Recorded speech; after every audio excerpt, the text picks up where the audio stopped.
It's a new show. Yes, it is. You've heard all the other wrestling programs.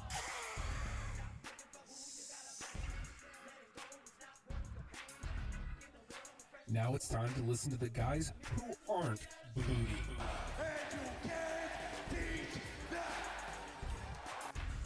It's hashtag WrestlePals.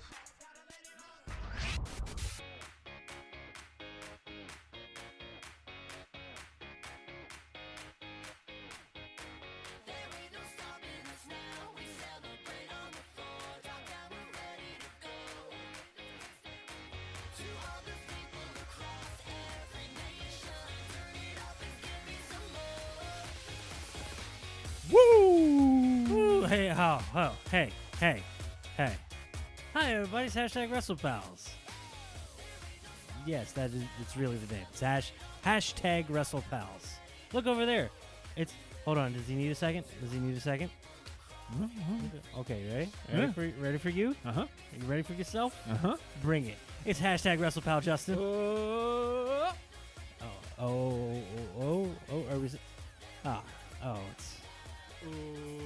Here it comes. Truly a man of Zions. Real man of Zions. Or no, that's somebody else literally used that. You can't use that one. Any other horrible marketing catchphrases from the late 80s, early 90s you want to steal and use? Want to do the frogs? Zai. And It doesn't really work with two, does it? energy. No. Hi, I'm hashtag WrestlePal Nate. Hello. You love saying that. I'm trying to be positive. I don't love it. How did I get saddled with this name? All the names I've had. This is the one that it's not going to cut out on me. It's going to be fine. Bailey's going to hang around this week because she enjoys this and she's willing to tolerate this, at least in small doses. Unfortunately, it's going to be like 2 hours of us. So let's see how she feels about that, huh? And? Nope. Okay, fine. I never nailed the cut. Never have, never, ever will. Why can't I respond to reply to? I guess I should. Hi, Rob. I wanted to respond to him in the thing because we weren't on yet because of course, Stuff. problems. We get set up. It's like, hey, we got the time. This is going to be great. Everything's working. It's wonderful. All is cool. All is wonderful. Then it's not. As is wont to happen. Hashtag WrestlePals. We're cursed. How are Hi, you? Yukio. Ah, for Christ's sake. And no, we don't have the demon up on the line yet. We've moved locations. You missed the show last week. Oh, yeah. Well, I see what Bailey feels about that. Mm-hmm. Not a fan of us not having a demon. Kiss or otherwise. Oh. Well, thankfully, no wrestling happened this week. Oh. So, wrestling kind of took over my life there for the last 4 days. all right, look. There's a point where we get really, really close to hating wrestling. It wasn't this weekend for me. Well, I know. It was very good, but just the sheer amount of it. There's a point, like you like Thanksgiving, right? Mm-hmm. You enjoy it? Family all around? I mean, that's not the good part, but let's talk about the food. The food. You get the food going around, you eventually get to a point. Turkey. Yeah. What else? Stuffing. What's that? What? I've heard of turkey. I don't know that. Stuffing? Oh, do you call it dressing? I don't know what that is You and either. your fancy words? Are those the cranberries? You talk about the cranberries? Well, those are great too. Point is, Cranberry sauce. there comes a point where you get so much of it that you're like, all right, hold That's on. Zombie, by the way. I want to, what? So is that the cranberries? No, that's zombie. That's zombie? Zombie! Oh my God. I'm going to make you sit on the floor from now on. It's terrible. I'll pan the camera down. It'll be fine. But there's a point where you get so much, and it's so good that you hurt yourself. Good Lord, this was a WW. You know what? I'm going to take a second and. Very good. Excellent. WWE did good all 4 days. There's a lot of stuff that could have gone very sideways that people would have been like, meh. But nah, they man. still did. No. Well, yeah, it's as they're wont to do. Ghouls. There was a lot of stuff that the WWE low-key did this weekend. They were like, all right, this is going to be tough to do, but we're going to do it, and we're going to make them like it. And I'm pretty sure they made us like it. I liked it. Well, I mean, I was gonna anyway. I was tired at the end of it. But That's some hashtag commitment, Jack. no, that's Liv Morgan's. She's posing. What? What do you want from me? That's commitment, No, Jack. I don't want. God, I don't want that. You don't want commitment? Hey, No. where'd the other picture I had go? Oh, Oh, go. you only have one picture of Liv Morgan this week? Yeah, I know. Well, actually, I know why. I know what happened. The other one is her smacking her own butt from Monday, What? saying "kiss my ass" I did not on see Monday. this. Yeah. All right, I'll go back for that. So I didn't. Not in a ghoulish way, but in the fact that he's going to obsess over it, and I'm going to have to see it. I'm surprised he doesn't have it as the opening GIF to the show. I should have. I'm surprised, but you would have felt ghoulish, and you're trying to be respectful. Mhm. It gets really tough to do that sometimes, eh? I love her. She loves me. Wait. Okay, the first part, yes. Second part, one cannot confirm. I can confirm. Oh, you I can. can slide up in them DMs and be like, "Yo, All right, here we go again. So my point being, a lot of WWE to consume this weekend, and honestly, at this point, big shows come around. The show doesn't end at the weekend. You get to that 11:15, 11:30, closing in on midnight sign off, and you're not done for the week. You're going right into Monday. You're going right into Tuesday, and damn, it ends up being 4 solid days of stuff, and disparate all over the place. A vast amount in all realms of WWE. yeah." So there is. I mean, Technically, it's still going tonight because you have NXT Yep. as well. It depends on how much. If you've gotten through 4 days of feasting and you need a little bit more, there's some pumpkin pie waiting for you at NXT. Apparently, Nikki Cross is on the roof doing Nikki Cross things. Who knows? we don't normally include Raw and SmackDown. Mm-hmm. I think we're gonna use bits and pieces this week Right. because I mean the show's already packed. Just between SummerSlam and NXT Takeover, that's the 2 hours. That's the 2 hours, yeah. But there's a lot of stuff, great stuff that happened on Raw and SmackDown. that were direct results and beginnings of stories. Because again, you talk about SummerSlam, it's one of the big four, and it's That's the 2 hours. hey, that's us. I know that guy. The other guy's okay. Being one of the big four, it's where you get conclusions of storylines and or time to pick up and start up a new storyline. And I felt like a lot of that happened this weekend. A lot of stuff concluded, which is rare anymore. And a lot of it that did conclude went right on into new storylines, new directions, without missing a beat. So where do you want to start here? I missed the pre-show of SummerSlam, Which is a shame which because, is absolute shame. as again, the Cruiserweight title was kind of, I don't want to say relegated to it, it's almost making its home there. And I don't hear anybody complaining about it. It's almost like, all right, we're still going to do the best show we can. Yeah. And apparently 205 this week was also very ridiculously good with everybody as a potential competitor there. Whether it's Buddy Murphy, whether it's Grand God, he's Metalik, good. they're all good. contenders. You know with what? Cedric sitting just barely above them. I feel so bad about 205 Live. I do too. Because the tournament leading into WrestleMania, I was tuned in every week. Mm-hmm. And every time I've watched since Mania, it's been good.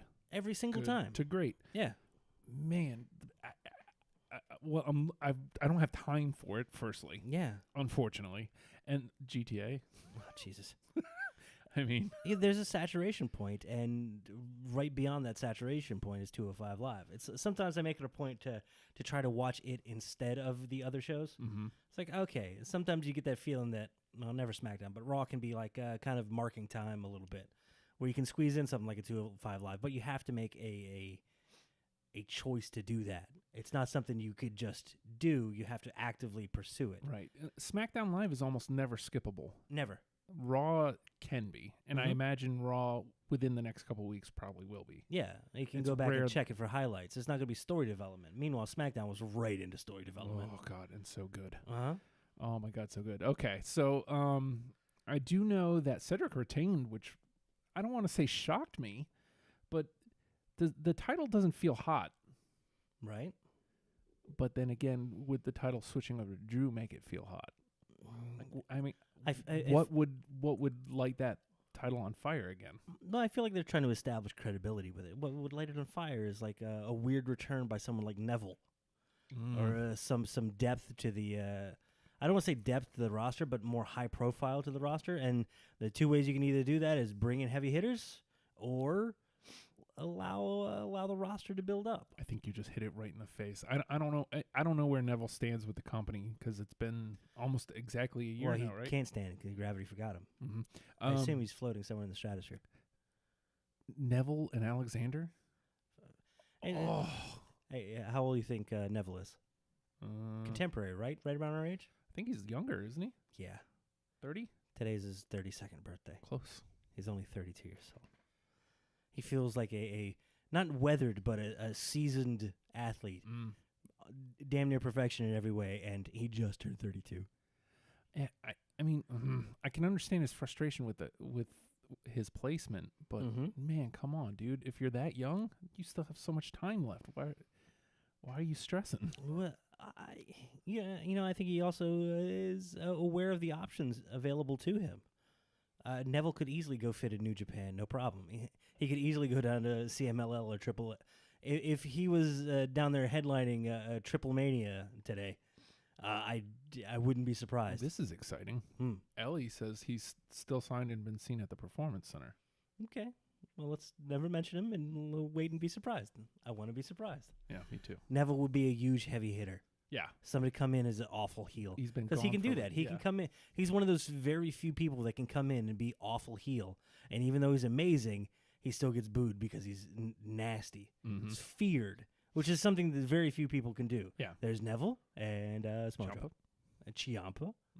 People are still cheering Joe, which is just awkward. Yes, we'll get into why that's awkward. There was the clip of that child who apparently thought, I love you, Samoa. Go Samoa. Apparently thinks Samoa is his first name. And he's on a first-name basis with him, which is terrifying. I'm on a first-name basis with Liv. Well, okay, it's not a real name, but, whatever. I know her name. I know you do. You probably know her home address and her email number. No, and I would never do anything that creepy. How dare you, sir? You've at least got a partial in some of her license plates. How dare you? I would never, ever, ever do any of that. I don't know the numbers, but it's a V, a D, and an S. I don't know what order. Actually, all of Hour 1 is supposed to be devoted to Dean Ambrose in honor of Leslie.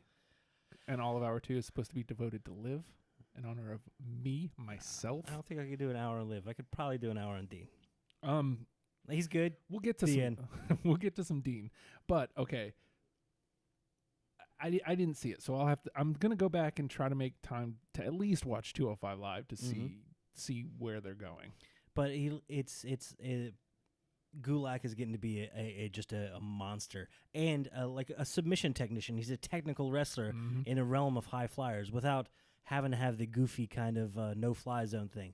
Which was like, was fun. Which was Put fun him on the map. And what's weird is he's proving that I can make my style work in whatever style character I need to portray. Oh, were you serious now? I still work. Yeah. We're being silly. I'm the silliest bastard here. Here we go. One thing we come back to over and over and over and over again in this show, maximizing your minutes on television. And Drew Gulak is a master. Absolutely. Of that. And proving himself invaluable to the company. Somebody who can do that. Like they could take him and put him in like some sort of GM role, like on Raw or SmackDown. Yeah. Easily. You could easily see him do that. If 205 Live folded tomorrow, he would have a home somewhere.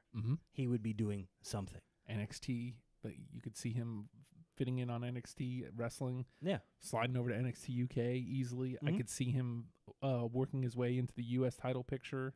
I could see him working his way into the Intercontinental picture. Like, he can go anywhere. Yeah. I could see him in a tag team. Yeah. We really haven't seen much of that. I'll pair him up with his brother. Didn't his brother just get signed? Did he? I think so. He looks weird. It makes me happy. I like it when he's smiling. Makes me happy. Rory. Just saying, there's a lot we can do with Drew Gulak, and yeah, he takes the L, and it's a bummer. And this was a long time coming because I feel like they were building to this. It before was the whole Enzo thing. Absolutely, and Cedric came in as kind of the all right, here's a feel good moment that'll carry us for a good long while. And I like that they kept it with Cedric because it's building credibility. Yeah, it's one of those things of the title's moved around a lot. If you move it around more, And it still it still has a little bit of the Enzo stink on it, man. So Yeah. they're letting Cedric be the flag bearer, and you know what? Damn good one to hold it. Absolutely. It just And to get back to the Drew Gulak point there, it was like something that was saw link Chris Jericho linking something that great matches don't get you remembered. It's character always character that gets you remembered. I think that's the biggest problem with Alexander. Like, he's tremendous. I love the dude. I love watching him wrestle. But so far, like, it's been matches. Yeah, which Not much. is great, which gets you Oh, yeah. which gets you noticed. But you know, when I was most into him, it was the promos back and forth with Ali going into Mania. Even the match at Mania had character. And that made it significantly better and made you want to watch. Yeah, and you know, up against Gulak, you'd think, because again, Gulak is like oozing character. You'd think, you know, maybe he would come up to that, and I don't know who to put that on. If that's just him and he doesn't have it in him, or if Gulak couldn't pull him to him, or I don't know. Yeah, I mean, sometimes the mesh just kind of never happens. But you know what? I feel like it's in a good place and it's still on the build. It's on the rise. And the fact that like Ali could have a great program and then back out and he's still on the peripheral, and you've got guys like Buddy Murphy. Like, good Lord. Like, I want to see Buddy Murphy challenge at that the Australian showdown. in the Super Showdown on the weird desert island in the South Pacific thing. You also have whatever it's called. That's The greatest showdown of the shows ever. Show's Stuff. just called Super Showdown. The super duper kangaroo show. Nathan More words Emilio. She put another word in my name. Emilio? Meal? Is that what it is? Fat jokes? Is that what you got? No. Oh, okay. Thanks. But yeah, they're building the roster and building the credibility of the people there, and characters are emerging. I still think you hit the nail on the head. Neville could bring Jesus, the whole thing, bring Alexander to another level, and bring the championship back to it could heat it up to the stratosphere. Let's see. We also had Almas. Oh, Jason King, hi from Sydney, Australia. Hey, I'm not doing it. I almost did it. I'm not doing it. Hello. I will talk to you as a human because, you know, I'm probably... It's sitting there, isn't it? You want to say it. No, I don't. I wanted to. No. But, like, not on purpose. It's like a reactionary. No. The more we talk, the more likely it's going to come out. Super Showdown. Super Showdown in Australia. So we had a mixed tag match between Rusev Day, Rusev and Lana. And speaking of, did you fix the thing? Do we have the thing? Where's the thing? I want to see the thing. Hold on, I'm gonna do this and then this and Happy Rusev Day. Yes. Hey, look at that. Conspicuous by her absence, Lana Day. Because apparently that's their last name now. It's just Day. It's nice. Lauren thought that. Lana is the best. Lana number 1. Clap, clap. What's that echoing in here? Can I just say something about Rusev? I guess. Very tall, very bulky, stocky dude, and it's awesome, right?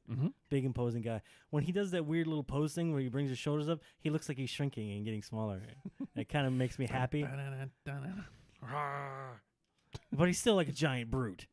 It's in his name, the Bulgarian brute, for Christ's sake. That's true. It's in his branding. But it looks like his head shrinks into his chest. It makes me happy in a weird way. But yeah, that looked good on the stream. Good. That little framey thingy. Yay. Sorry. No. But almost getting to look good, and Rusev getting to look good, and the fact that we're into mixed tag means, hey, there's not a resolution yet to the storyline, so we get to see more of Almas and Rusev, which is nice. I mean, I think they can conclude it over on SmackDown a little bit. They have a good chemistry between them. Almas has been looking incredible.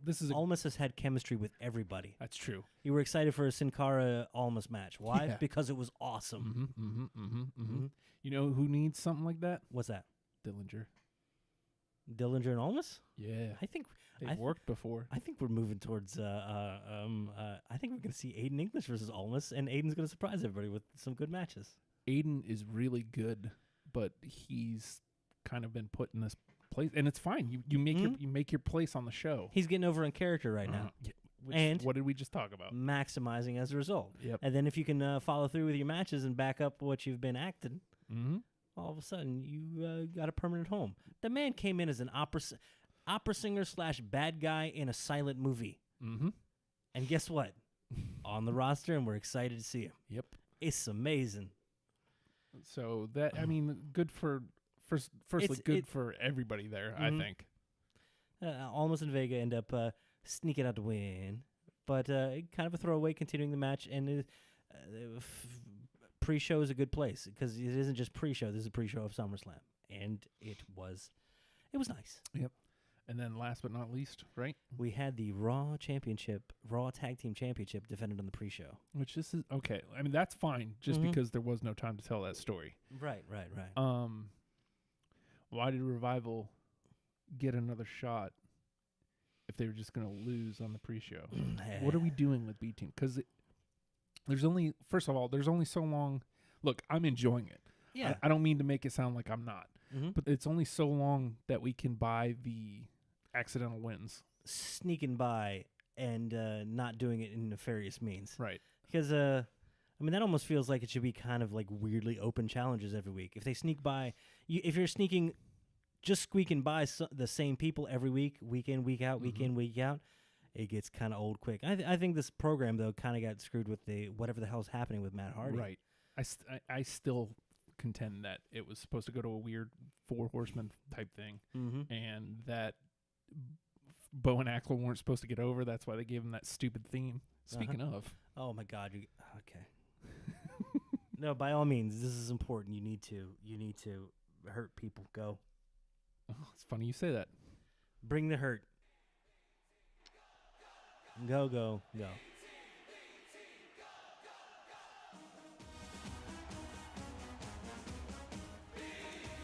I mean, it's stupid. I'll give them that. Well, it's better than the weird hard rock, it's the 90s and we're going to hurt you music. I guess. Because it's more fitting with what they're doing with them. Okay, just go. Just go. It's fine. And it's good for them for throwing some weird garbage together. Yeah. Like, that fits what's happening there. But damn. Like, the horribly synthesized horns, it's like...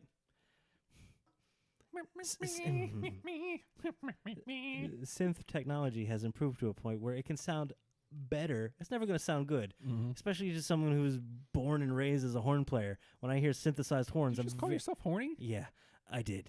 Synthesized horns make me like violently ill and angry. I could tell that this one was purposefully so. Like they went and found like the worst ones. Like I got this like old like Casio from like '89. And I'm going to put on horn 3 and play that. There it is. Thanks, CFOs. You jerks. I feel like it's not supposed to work. I think they're doing what they can to make it not work, and it is still somehow. I don't know, man. Where do you think they go from here? I don't. Do we get more Revival time with them? Watching Monday, it seems like it. Because they went back to the singles matches. They're retro. They're retrograding, going backwards in the old programming of singles, 8-man tag match, and then pay-per-view. And this time, the Revival beat them both. Okay, so now you took away the undefeated thing. Yeah, I mean they're still undefeated as a tag team, so they still have that, and I'm sure they'll ride on that, and hopefully they'll move them away, and get the B team back on the winning side. Otherwise, this thing makes no sense. You know what I think is gonna happen?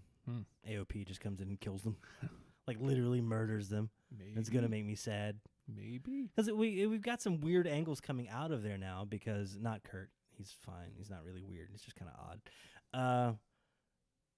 Matt Hardy has not confirmed that he's retiring. He's not confirmed that he's even injured.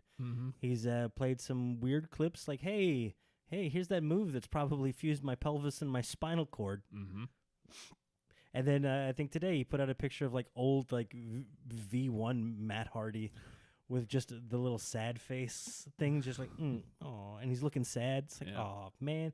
And really cryptic stuff, but not, it's almost like he's dropping the broken character, the broken tone, the broken verbiage, and he's just talking as Matt Hardy with the, yeah, life's weird, man. The Here's a hallway in a hotel, and that's a metaphor for life because life's weird, right? Guess I gotta pick a door. I'm not broken. I'm just sad. It's like, oh, Jesus, dude. over the weekend, he posted a picture with him and one of the producers, I think, in a suit. He was just in a suit looking at a notebook. But he's also a master of that. Have you seen the table of three with the viral one? I have not. Fantastic. It's him, Woods, and Zack Ryder. Oh, wow. Yeah. Wow. It is, first of all, it's fun. I mean, you have... Well, yeah, those personalities, absolutely. Well, and, you know, that's the whole thing, is, like, staying on top of tricking people, essentially, you know, and... Following trends and trailblazing in new directions that others aren't in order to maintain some sort of credibility and or notoriety. And those three have been masterful at it. God, Woods is a great pilot, too. Like, he was... you know, steering everything. I was like, oh, you're good at this. Yeah. What a jerk. Well, if you've seen any of his YouTube shows, they're not just, hey, let's click on the camera and goof off, or hey, let's turn on the mics and talk. They're not necessarily scripted, but they're very well guided and directed, and he understands show construction. And if you talk about Hardy as a producer, I don't know if I want him more as like booking matches or booking stories. Which one do you think he'd be better at? Because he would have amazing insight into both. If you ask me, probably stories. I think that's what we need more of anyway. Just don't want the booking of, this is where Jeff goes to a table. This is where we throw Jeff off a building. This is where Jeff dies. We burn Jeff. Jeff hurt. Clearly, you know, Matt knows what he's doing in the ring and can help people put together tremendous matches. He knows what he's doing, keeping buzz about him when he's not on screen, which is super important. And I think when people take dumps all over WWE, that's part of what's missing. Well, I think WWE has become a place that's more ripe and apt to let people be a little more free with their creativity. I mean, everything may pass by Vince at some point, but he's more willing to go, hey, what do you got? Or, oh, you have an idea? Let me hear it. And that's where weird stuff gets by, man. I still feel like he's always been that way. Like, when you listen to, like, specifically Jericho and Austin, they say having a relationship with Vince is, like, important. Yeah. And he wants you to come to him with ideas. There was another Jericho tweet that he put out this week talking about the whole All In show.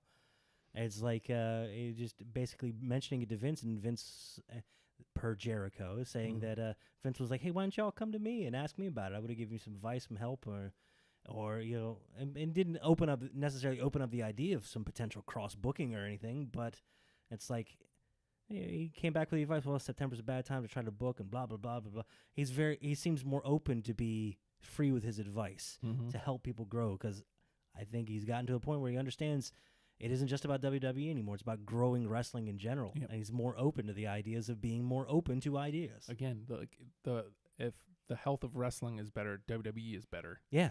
And vice versa. Yeah, I mean, we look back at when was wrestling at its best. When do old heads like us say it was best? When there was competition, man. And I mean, that's the beautiful thing now, is it doesn't even have to be competition. It all can exist together. Yeah. It just, it's better if they're all good. And so that's where we are. And we kind of went way off here, but that's all right. That's where the tag division is. Raw seems to be getting it right, and then all of a sudden here they are getting it wrong. They feel like they always get it right when they need to. Yeah. It's like, all right, I mean, that book report is due in 3 weeks, man, so you might want to get to work on it. And 2 weeks go by where they don't do nothing. Then, like, last 2 days, they're like, okay, all right, I better read The Great Gatsby and get some understanding real quick. He seems sad. There's my thesis. All right, fine, go. And right at the very end, they kind of get it, you know? Yeah. It's the pre-show. How far are we in? We're like a half hour in already? Jesus Christmas. Fair enough. 40 minutes, great. This was a hot open though. Very daring open, and they've done this a number of times. So like, Ballsy was- let's put the IC title up front. Yeah. And this isn't just the Intercontinental title. This is Seth Rollins versus Dolph Ziggler. Yeah. And you two guys that almost have a chip on their shoulder about we're going to be the hottest performers on the card. Yeah, about what happened last time when people got the Intercontinental Championship in a main event and dumped all over it because they're jerks. I'm proud of you, Brooklyn. I am super proud of you, Brooklyn. They were really good. Mm-hmm. And specifically in this match, there's points where, instead of, coming up with some, hey, we're great chant, Right. they just applauded. That I love that. I have to find the thing. This is just personal, kind of off the. New Japan put out like a little card for how to be a good fan, and I want to get that to you because I think it's important and we should cover it at some point. And we could have it like right there. Yes. Go ahead, sing along with the entrances. It's encouraged. Yeah. It's okay to boo bad guys. In fact, you should. You should, because that means they're doing their job well. Clapping is good. Mm-hmm, Clap for good guys. Yes. It's like, it's so rudimentary, and it's like People have gotten away from if it. people followed this, it would be amazing. Yeah. Well, again, like they cheered the again, subjective. Mm-hmm. They cheered the right spots. We didn't get much booing for Drew and Dolph. I think it's not necessarily impossible to get them booed, but like it's probably just not going to happen, especially with these four people. It's a weird, as long as they can get that weird respect kind of fear thing. Yeah. They're not going to get cheered like, yay for you, but it's like, oh, damn, that was impressive. It's a different kind of cheer. While still positive, it isn't necessarily supportive in a, hey, you did good kind of way. I'm also just super excited that they didn't do the any crappy freaking chants. Oh, okay. And we had the two outside factors of the ring. We had Drew McIntyre, which is amazing to see Ziggler and McIntyre be able to flow back and forth between who's going to be in the ring. It's like they still feels like there's a good balance there. When their first initial promo came through, it was like, oh no, McIntyre's going to outshine and overshadow Ziggler. No, man, Ziggler has stepped up as well, and they're a good pairing. I still feel like they're two different individuals, but as long as you keep showing them together like this and the interchangeability and one having each other's back, I'm willing to buy into it. Yeah, absolutely. And then you had Ambrose. Good Lord. Start hour one. Dean Ambrose, ringside. How's he look to you? He look good? He looks great, firstly, yes. Somewhere Leslie's yelling. I can feel it. Wow. But on Sunday, he looked ready to work. Like he was chomping at the bit to work. He looked like this Ambrose killed the other Ambrose. A little bit. Like ate his heart and then showed up for work like, no, I'm him now. And you know what? I think Deal. what we're going to do is we'll sprinkle in the Raw and SmackDown stuff as we go over the card. Well, the directions of the storylines. Yeah, because we're and then if there's anything different to jump. But when he wrestled on Monday, completely different style. Yeah? Unbelievably good. Like, I mean, he's always been good. He's always been like a wild brawler. And there's still elements of brawl, control, and wrestling. Like he wrestled Ziggler. Yeah. And the finish, the Dirty Deeds, like what was it? He reversed something into the Dirty Deeds, and I was like, wow, that is. I finally looked clean for once. Well, it looked clean. It looked amazing. Like if he could do that for the finish always. Yeah, like for the longest time it looked telegraphed because they didn't have him winning a whole lot. Yeah. And they would just be like, oh, he's going for the thing, but he's obviously not going to hit the thing. But, here's the thing. He was going to do the thing, we promise. But then he doesn't do the thing. And another crazy thing just about the match, especially the post-match at WrestleMania, Rollins gave a lot of back time to Ambrose. They kept setting it up like Rollins is being very trusting. He's giving his back to Ambrose. He's turning his back towards him. Not turning his back on him, but he's opening himself up for that attack, for that callback to when Rollins attacked Ambrose so long ago. And you keep looking at Ambrose like, yeah, this unhinged monster is just going to unleash any second. Here it comes, here it comes, here it comes. All right, we're going to get Rollins versus Ambrose. This is the feud. No, he didn't. It's like an anti-swerve, and you know what? I like it. I am beyond okay with it. Are these romper suits? What are they doing? Why are you doing this to yourself? Geico, what are you doing? Stop it with that. Well, you just wanted to see what he reversed it into? Yeah. Well, yeah. Is this after? No, I think this is before. Here it comes. Dropping the super kick. Rollins cutting through. Diving out. Please stop the dives. Yeah, he's stopping the door. There it is. That is amazing. Right? That is amazing. So Ziggler going up for like a DDT, gets popped up, gets stopped by Ambrose's newfound strength, popped up, and then dropped into a Dirty Deeds. And it flowed. It looked beautiful, and it looked. I mean, he can't do that to everybody, but hey, the fact that he did it to somebody, yeah. Oh, looked good. I mean, it makes what happened later even more interesting, because this could be some otherworldly stuff about to happen with those three. All right, it does make me wonder what's going to happen with McIntyre and Ziggler, though. Oh, it'd be interesting. Where do you go with them? That's what I'm wondering. They could go snatch the tag titles right quick. They could. It is. I mean, that division's kind of flat. I don't think either of them don't pursue some sort of title. So if they're not in the Intercontinental hunt, McIntyre could be a good contender for the Universal. Oh, he sure could. Ziggler has a right to approach it too. The two of them together, being thwarted by three gentlemen who will remain nameless. And they'll also remain nameless. Yes. I'm not drunk. So that was the hot open, and Rollins actually wins the Intercontinental Championship back. Yeah.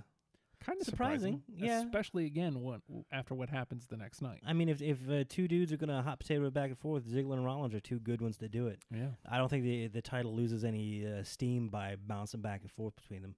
But I hope that doesn't preclude Ziggler and or McIntyre from that Intercontinental title. Right. That moves us on to the SmackDown Championships, right? Bludgeon Brothers taking on the New Day in, I don't want to say surprisingly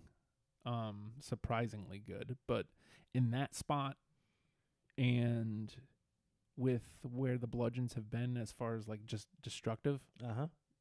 I mean, the match on Tuesday was infinitely better. Right. But good. This is a good second match. This is a good spot for the SmackDown Tag Championships, and good for them for making the show. And what a fun story arc we've had for the Bludgeon Brothers, because when we first saw them, we were like, oh my God, this is just moving backwards for both of them. This is moving backwards even for Rowan, and he hasn't moved a whole lot. He's been kind of the tag specialist for the Wyatt family. Yeah. He had kind of a little half-ass singles thing, but then they seemed to have kind of lost faith with him, and then he had an injury and he was on the shelf for a while. Yep. They bring him back, and so this isn't really moving forward for him, but right to the top of the tag team division, back with Harper, differentiating themselves from the old Wyatt family days by being this new entity. And I don't know about you, man, but if the idea was proposed to me, it's like, all right, we're going to give you hammers. My initial thought would be, of the MC variety? Please, don't hurt me. What is love? What is live? The live of my life. All right, here we go. Somehow it all steers back to hey, sweetie. How you doing? Oh, no, don't do. Oh, it's hashtag commitment, Jack.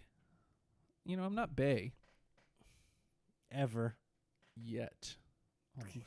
Almost. You'll get it. You'll get it. I mean, the pointing, not the. Oh, Christ almighty. But you get Harper and Rowan. They're like, pretty. Hammers. All right, we can do something here. She's so pretty. And I'm plowing forward. And we will. Give us those hammers. We want masks too. And Give us a weird name. Okay, we're going to make this work. Guess what? They made it work. You believe the Bludgeon Brothers as a dominant heel tag team who didn't need to have underhanded techniques, who didn't have to sneak anything. They won by destroying with some offense that was fairly unique and is like incorporating weird high-flying elements, high-impact elements to a power game. It looked really good. Yeah. They were a believable team. And what's funny is you mentioned not having to deviate to sneaky tactics. That's how they got away with their titles on Sunday. Yeah. The New Day put up too much of a fight, and they were like, you know what? I'm going to go get my hammer, and I'm just going to hit you with it. Hold on a minute. I got a hammer. All these problems are starting to look like nails to me. You like ribs? Yeah, I normally like. God, I love the New Day. They're so stupid. It's the best. They are stupid. Did you see that? No, I have not seen that. What are you talking about? So, E took the brunt of the hammer.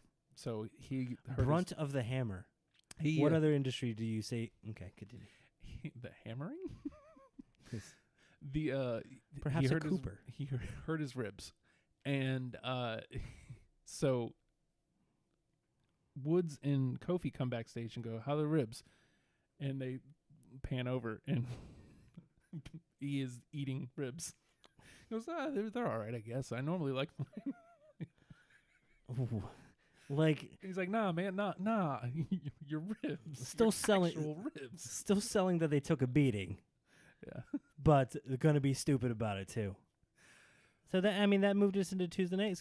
This was a non-finish at SummerSlam. Right. Which means, hey, better give us... Oh, hey, here's a finish. Thank you, SmackDown. Not only was it a finish, it was the main event. Yeah. Which means God, SmackDown's good. Yeah. They're so good at like just rotating and putting the spotlight on different stuff. Because that'll fluctuate on the various storylines throughout the next few weeks leading into Hell in a Cell. Yep. We've already got some matches starting to form for it, but the story's going to develop. And like you said, tag team main event. Yeah, and if you haven't seen that match, if you watch nothing else from SmackDown, watch that. Good Lord, it was good. It was a no disqualification, and it was Woods and Kofi, obviously, because Big E was hurt. Right. How other continue? And we talked about that's the quote unquote weird New Day. Oh, they were so good together because it's a weird day. Yes, it is. They're the smaller ones, so like they can get thrown around, beat up really good, which is a good fit against the Bludgeon Brothers. Yep. And they can fly around and kick some ass too. It was just a really, really good match. I like seeing with Woods on the team getting a win, especially a big win. Yep. Because the mainstay, the anchor to New Day has been Kofi and Big E. Because Woods is an amazing hype man and fantastic on the outside. Yep. But each of the three of them has developed into being capable on the outside. You don't see E and Woods all that much. No. But Kofi, if he was on the outside, would be just as good. You know he'd be throwing pancakes at people, as he does. But soon thereafter, we got a tweet from Harper saying, not a frequent tweeter. Well, every day he does, but it's what does that mean? I don't know. Neither does he. Actually, he said on ENC that it was just you ever started something that you just kind of now you have to do. Yep. Yeah. Hashtag WrestlePals, everybody. No, I'm kidding. No, don't sour. No, I don't want to touch you. But still, don't text. You're looking at Liv and feeling better? Oh, okay. Thank you, Liv Morgan? But yeah, so Harper puts out a tweet just saying thank you, Rowan. Because then the news came out that Rowan apparently has a bicep tear, which, any injury I would just say, too, but, like they're just on a roll. They've hit a nice stride at the top. And they may have been on the way back down for a minute or moving into another program. But they got to finish out this program strong, put over the New Day big. New Day doesn't need necessarily put over, but New Day is that fantastic team. It's like, we need somebody to carry division for a minute, right at the top, be a good flag bearer for it. New Day's your team. They great. How many time champ now? 5 time. 3 ain't enough. I need 5. I hope they reference that all the goddamn time. I don't care if nobody gets it. I don't care. So. I don't know if we were 2 matches in somehow. We were only 2 matches in somehow. This is fine. SummerSlam is a big thing, and we will cover the TakeOver stuff as well. Well, this one can be short. Yeah. Braun Strowman versus Kevin Owens. Stipulation being, if Strowman loses by any means, the Money in the Bank case goes to Kevin Owens. I'm excited to see prize fighter Kevin Owens come. Oh, he's dead. So, first of all, it was a surprise. Uh-huh. I mean, I like it, given what ends up happening later. Mm-hmm. But I didn't see that coming at all. You know what? It's fun getting got, isn't it? Yep. Yeah, and I think this could be the beginning of a good turn for Owens. He wasn't there Monday. He's been a little silly, and this program's been a little silly, and that's okay. Mm-hmm. That's great. That's a nice break for Strowman, honestly. Yeah. To have something a little silly. I'm gonna haunt you because I'm a ghost monster, or whatever he does, right? And Owens just being like, I don't like. First of all, whatever writer told him to have to say, he looks like he's gonna eat me. You're a jerk. Kevin Owens saying it and just making you believe that he thinks it. Amazing man. Thank you, sir. You deserve another zoo visit. That's what you need. Anyway, I think Owens could come out of this with another delve down the maniac Kevin Owens direction. Like he just starts hurting people. Why is that not coming through? Uh-oh. Press the button. It doesn't like us.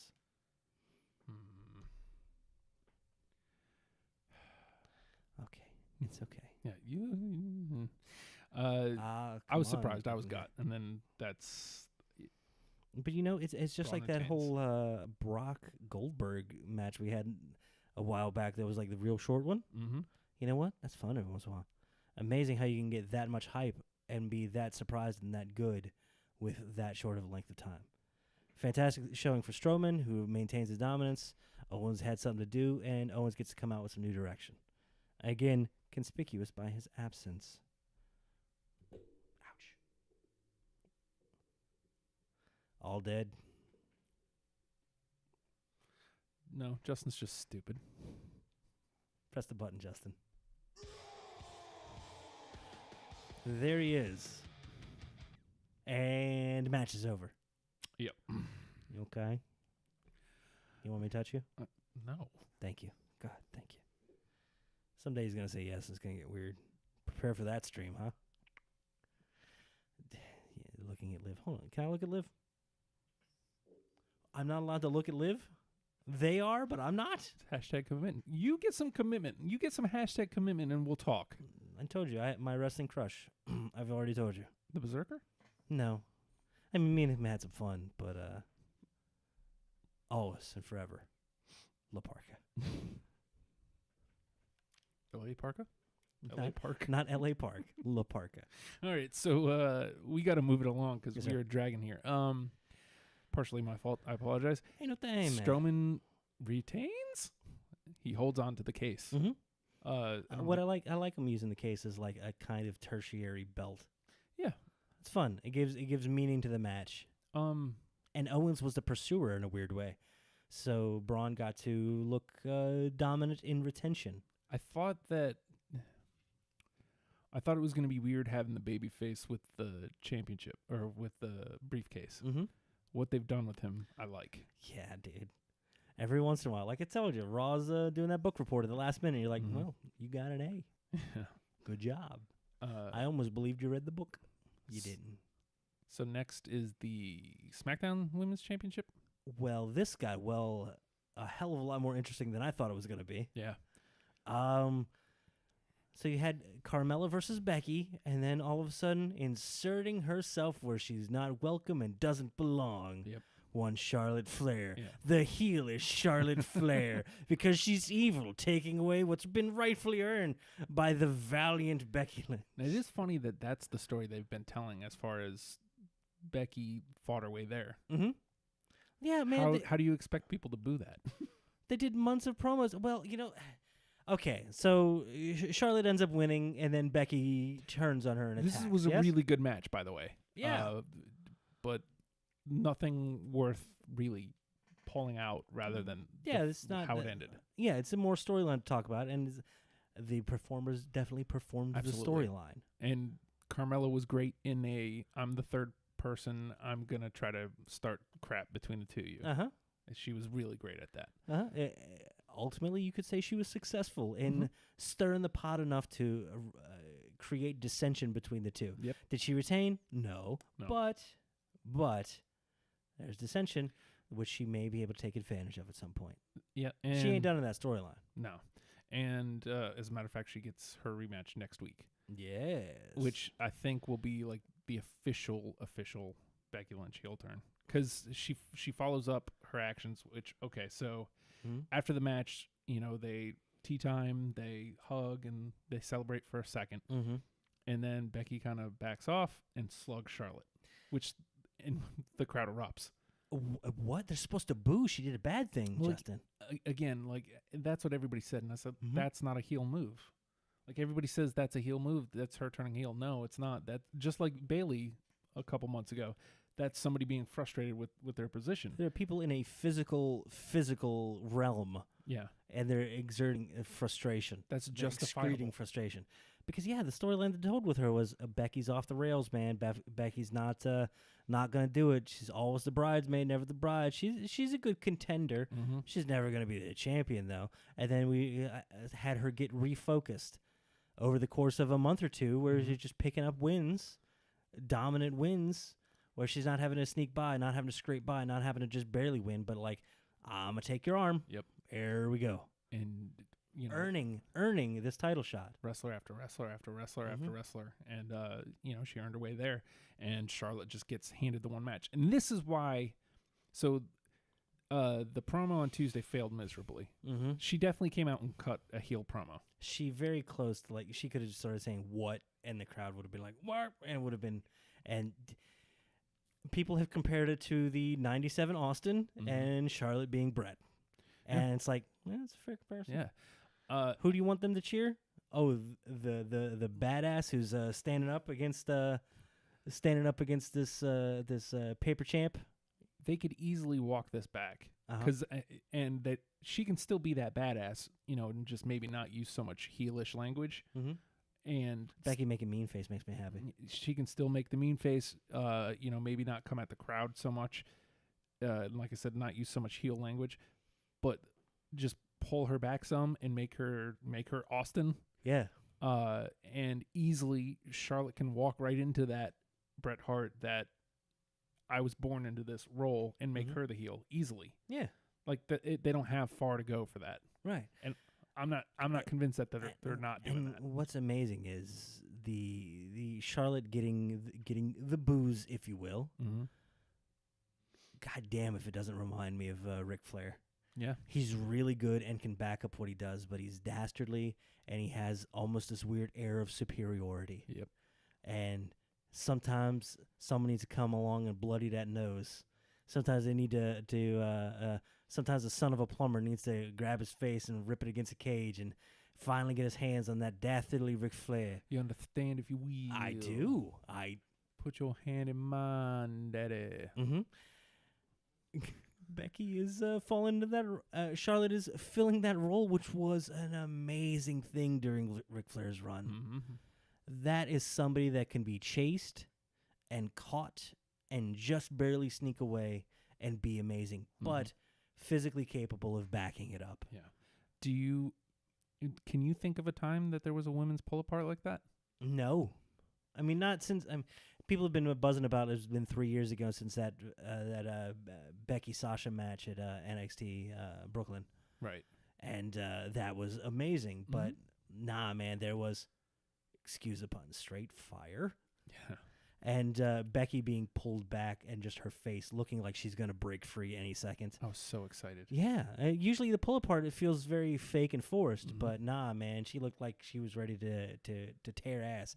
And that is something you don't get in women's divisions. Absolutely not. She's filling a role, a wrestling trope that has been an amazing mainstay in male wrestling, and she's stepping right into it and doing a masterful job of doing it. Whether they mean for her to or not, hey man, sometimes that natural draw is something you got to capitalize on, and she has it.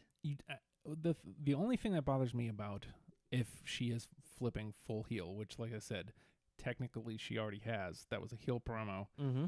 I want to see what happens next week if she walks it back, or if she ends up interfering in the championship match, which I feel like is what they're going to do, and that will fully solidify her as a heel to me. I don't know if it even does it then. Depending on how she does it. Right. Like sneak attacks. Maybe, I don't know, man. Because I got a feeling if she sneak attacks, she's still going to be ultra vicious with it, and the people will get into that. The only way I think they like heal her is if Charlotte wants vengeance and searches her out and Becky ducks her, and that's not going to happen. No. That's would be so unnatural. And this is the thing I was getting at is you have a huge natural baby faces don't happen. Like Sami Zayn was close, but even he wasn't getting the reaction that Becky gets. Mm-hmm. Why fight that? I don't know, man. Now, granted, I like this, and I'd rather have a face with fire than I'm willing to walk with it. I'm willing to go with face, man. But she was getting those monster reactions. Does anybody in the division other than Ronda? I mean, Ronda's is bigger, but does anybody else get that reaction? A natural, homegrown version? Yeah. Nah, man. Ronda comes in with a lot of outside stuff. Yeah. You can't ignore it, and it definitely has a factor. But, dude. And again, it gets back to what we were talking about with the 205 Live and the Cruiserweight division. That's that homegrown stuff that, only time and consistency builds. Hour 2 of Wrestle Pals brought to you by Zions. Is it? They brought us here? That was really good pop. Like, I almost want to go cut that out, but I won't. We'll move on to the next match here, but again, Charlotte wins. Mm-hmm. And wins the SmackDown Championship for the second time. What is she, like a 5-time champion now? Yeah, I don't know. Lots. Yeah. She's going to eclipse her daddy. And I'm okay with that. Also, I love Liv Morgan. Uh-huh. I'd love to shout it, but I'm trying to be considerate of the neighbors here. There are neighbors. Yeah. So I will not shout it. Neighbors is a stripper, I think. So, I mean, so I could probably yell. Don't though. Oh, okay. I love Liv Morgan. He does. I love Liv Morgan. Okay. I love Liv Morgan. And so what you're saying is we need to get drops of you yelling it. Yeah, I guess. Probably. Okay. Because you'll yell at your house, damners be damned. Well, I think I have some of the audio pulled apart already. I don't know about that, man, but and I might. Who knows? You might. You don't know. He's a loaded weapon, and he doesn't know when he's going to go off. Hey-o. Hey, what? I love Liv Morgan. He does. It's not healthy, but he does. It's very healthy. It's very healthy. Have you seen her? Oh, it was in the headphones. She's gorgeous. That's you talking. It was you. I heard it there. It's Utah. So up next, when the promo package hits for this, I was like, this is a little early for it. Until I saw the next match, and realized that this was just the first main event. Yeah. So I'm okay with it. Mm-hmm. Especially considering everything that happens after. This is hot, dude. Oh my God. SummerSlam can have a little bit of pass on the natural order of things, and I'm okay with them trying to mix things up a little bit, because damn, this is hot. It's almost like they weirdly kind of bookended with Raw and put a lot of SmackDown in the middle. And you know what I want as the meat of the big WWE sandwich? A lot of SmackDown. Yeah. You got a SmackDown women's, you got the SmackDown men's, and then followed by SmackDown Grudge. Yep. And then followed by US? Other stuff. Yeah. More I think it was another the other Grudge. Yeah, other Grudge, and then which was US. a throwaway. It's just fine. Okay, which was an entrance, which was awesome. Yeah. So the next match in the card was AJ Styles versus Samoa Joe. tremendous match, which we knew it was going to be. Well, of course. It's Joe and They've AJ. done nothing but be amazing for years at this point. And we're getting it in a WWE ring, for Christ's sake. So that goes without saying. Now, seeing it go from the TNA ring to Brooklyn was wow. Mm-hmm. Seeing the same reactions that, only just bigger. Yeah. Like, people were, Joe and AJ wrestled in TNA. Yeah, they did. Yeah. It's good, right? It was good. I want to see it again. You want to see it now with their new tweaked characters, their polished styles, and their styles. All right. They're tailored to WWE storylines, complete with good merch and stuff. Big entrances, a full arena. Yeah, Like, man. I'm not trying to dump on TNA, but dude, this was done up right. This was done up big, and it was outstanding. Everything you could ask for from that match, tremendous. That being said, Samoa Joe is the one person on this roster that I think is legitimately a scary dude. Yeah. Which is weird because if he weirdly went face, he would get that same kind of cheered as a badass kind of thing. Now, he's a badass, and people want to enjoy him, especially that one child who was like, I love you, Samoa. Go, Samoa. You're the best, Samoa. Samoa. Kenny. He's cheered but feared. At the same time, if Samoa Joe looked up and said, who said that? That child would run and he would piss himself, run off and cry he would find a matronly woman and cuddle into her bosom for security. Poor child. Samoa Joe, legitimately fearful, a fear-inducing human being, and the man is one of those dudes that all right, we want you to carry this promo with Mike. Here we go. And he can. But then Styles is ready. When he gets a good opponent, it's that much better. Yep. Samoa Joe will not be in a bad program. He will give you a reason why he wants to hurt that other individual, and he will make you believe that he legitimately wants to hurt them. Look how fast they made this. It's hot. quick, and the best part is it didn't finish at SummerSlam. Nope. Now I'm very sad when stuff doesn't conclude at a big show, but the fact that we can go on to it and continue this storyline, it just deserves it. This deserves a good long run. As long as we had the Nakamura AJ thing, and looking back on that, I feel like it was just right. We got a lot, and it escalated and it escalated and escalated.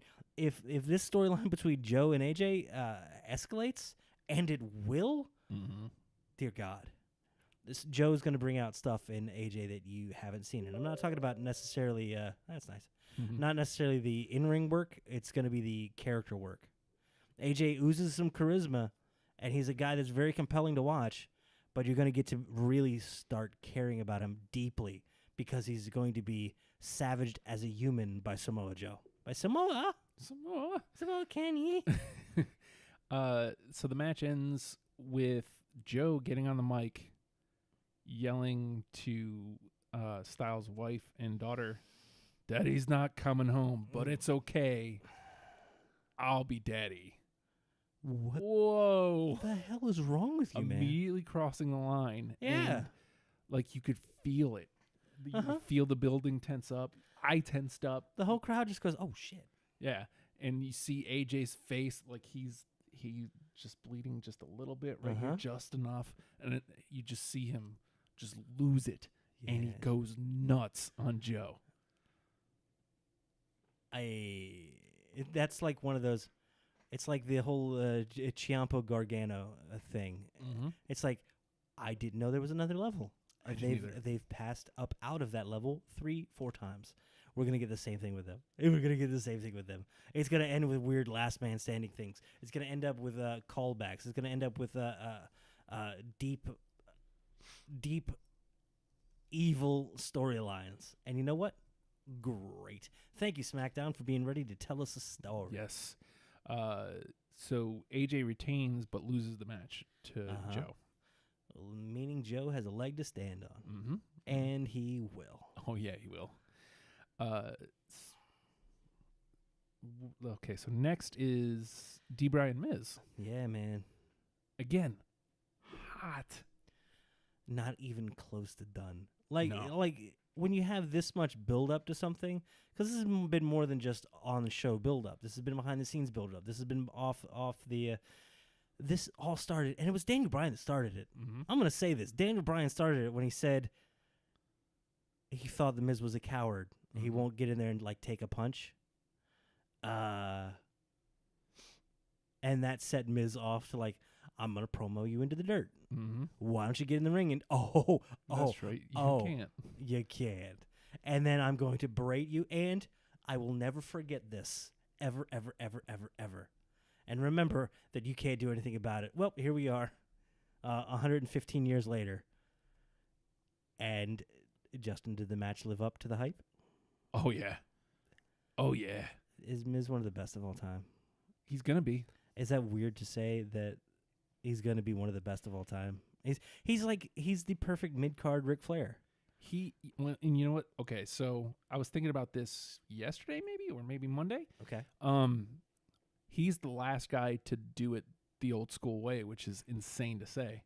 Came in just a dude, went into a tag team with Morrison, won the tag championships, then that broke up, won the U.S. championship, did well with that, exceeded, and then won the Money in the Bank and cashed in. Of course, there's that whole thing.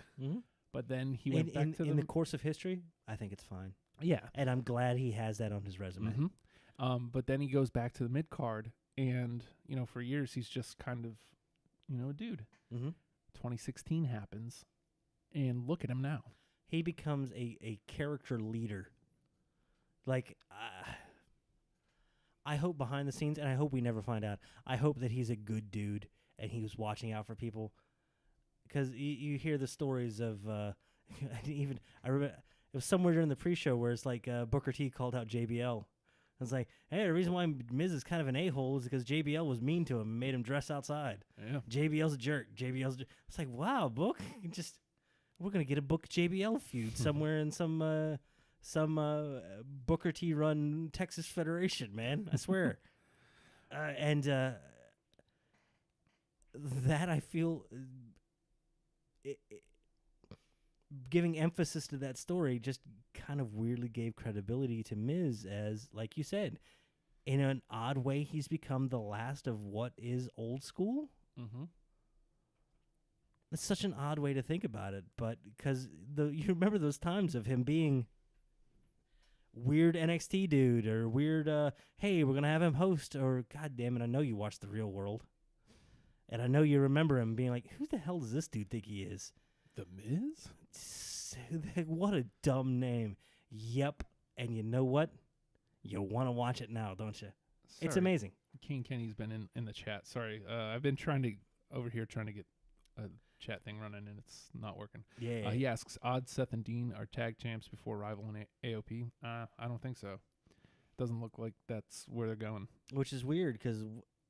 if they still had the U.S. title around, I could see them like, we want to hold all the gold, much like Undisputed Era in NXT. It's like their reason for being there is to hold all of the gold. There's not much gold over on Raw if the tag team title isn't included in it. But when you've already got the Universal wrapped up and you've got the Intercontinental wrapped up, do you pursue the tag title? I don't know, man. I mean, I guess maybe if Drew and Dolph go after it, and that's kind of how they facilitate it. They feud with those two. Maybe. I don't know. Yeah, I wouldn't write it off. It just doesn't seem like it.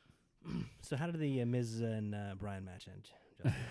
Nefarious means, baby. What? I thought it was hilarious. Somebody comments, "What a shitty ending to a great match." You mad? Did the bad guy do a bad thing? Huh. To keep it alive. Did Maurice do a bad thing?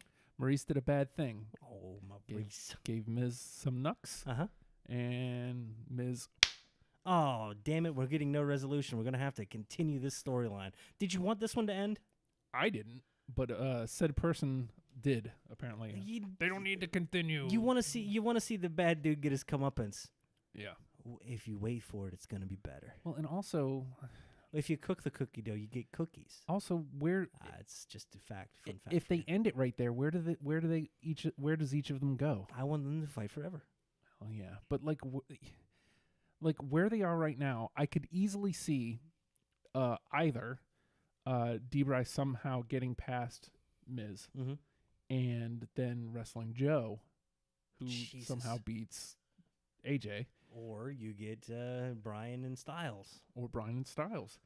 And then you have Miz and Bryan for the World Championship heading into Mania. Mm-hmm. Or strike it, reverse it. I could see Miz and Styles. refusing to wrestle Bryan. I've beat you already. Yeah. I've beat you. And then wrestling the championship away from Styles. And then Debray and The only way Miz. I'll fight you is if you win a championship opportunity at this pay-per-view leading into the biggin. Yeah, it's I can fun. see that. There's fun room to play in there. That like the top of SmackDown is, like, I don't know where they go. There's so many deserving cats. Like, which is great. That's how you build a division, man. Styles deserves to keep it. Of course. Joe's amazing. He deserves to have it. Uh-huh. I could see Miz. He's put in the work. He deserves it. Debray is Debray. He deserves it. Uh-huh. It's just insane. Yeah. And that's the way a division should be. you still have Orton sneaking around. Like, he could easily flow up in, like, he's Orton. Yeah. Oh, his penis is out. Great. Mm. Nah, I won't take your answer. King Kenny, or have Daniel Bryan win the Rumble. That's what I thought. Is Miz holds on to the championship at the Rumble, and then Debray wins it. And then he's, the whole time he's like, I'm coming for you at Mania. Now what are you going to do? Then I'd like to see Brian, just help Miz retain the title just so he could fight him. Yeah. No. You don't get to beat him. I get to beat him. Fun stuff. Be fun. So many directions. SmackDown will handle it well. There's no way those two do something bad. And King Kenny also asked, I'm sorry, we never got to Samoa Joe, best heel on both rosters. I think that's undeniable right now. Yeah. Because Miz is amazing, but there are redeeming qualities about him. Mm-hmm. Like, as far as there's reasons to cheer him, he gives you catchphrases and stuff. Like, yeah. I mean, that's not redeemable, but Yeah, it is. I think it's great. I mean, it is great, but and then there's Joe doesn't give you anything. I mean, people chant for him. Joe's going to kill you, Joe, but He he's doesn't not giving acknowledge you that. it. He doesn't endorse it. He's an evil man. Mm-hmm. And like I said, he's one of the few that legitimately induces fear. Yeah. If he went to kids at ringside, they would run. Yep. They would cry. Most of the men as well. Yeah. Women would enjoy it. So let's see. This leads to on SmackDown. Miz saying he's retired from wrestling Daniel Bryan, and Maurice comes out with him. So it's like, oh, I see where we're going here. And then Brie comes out, and you think I laughed.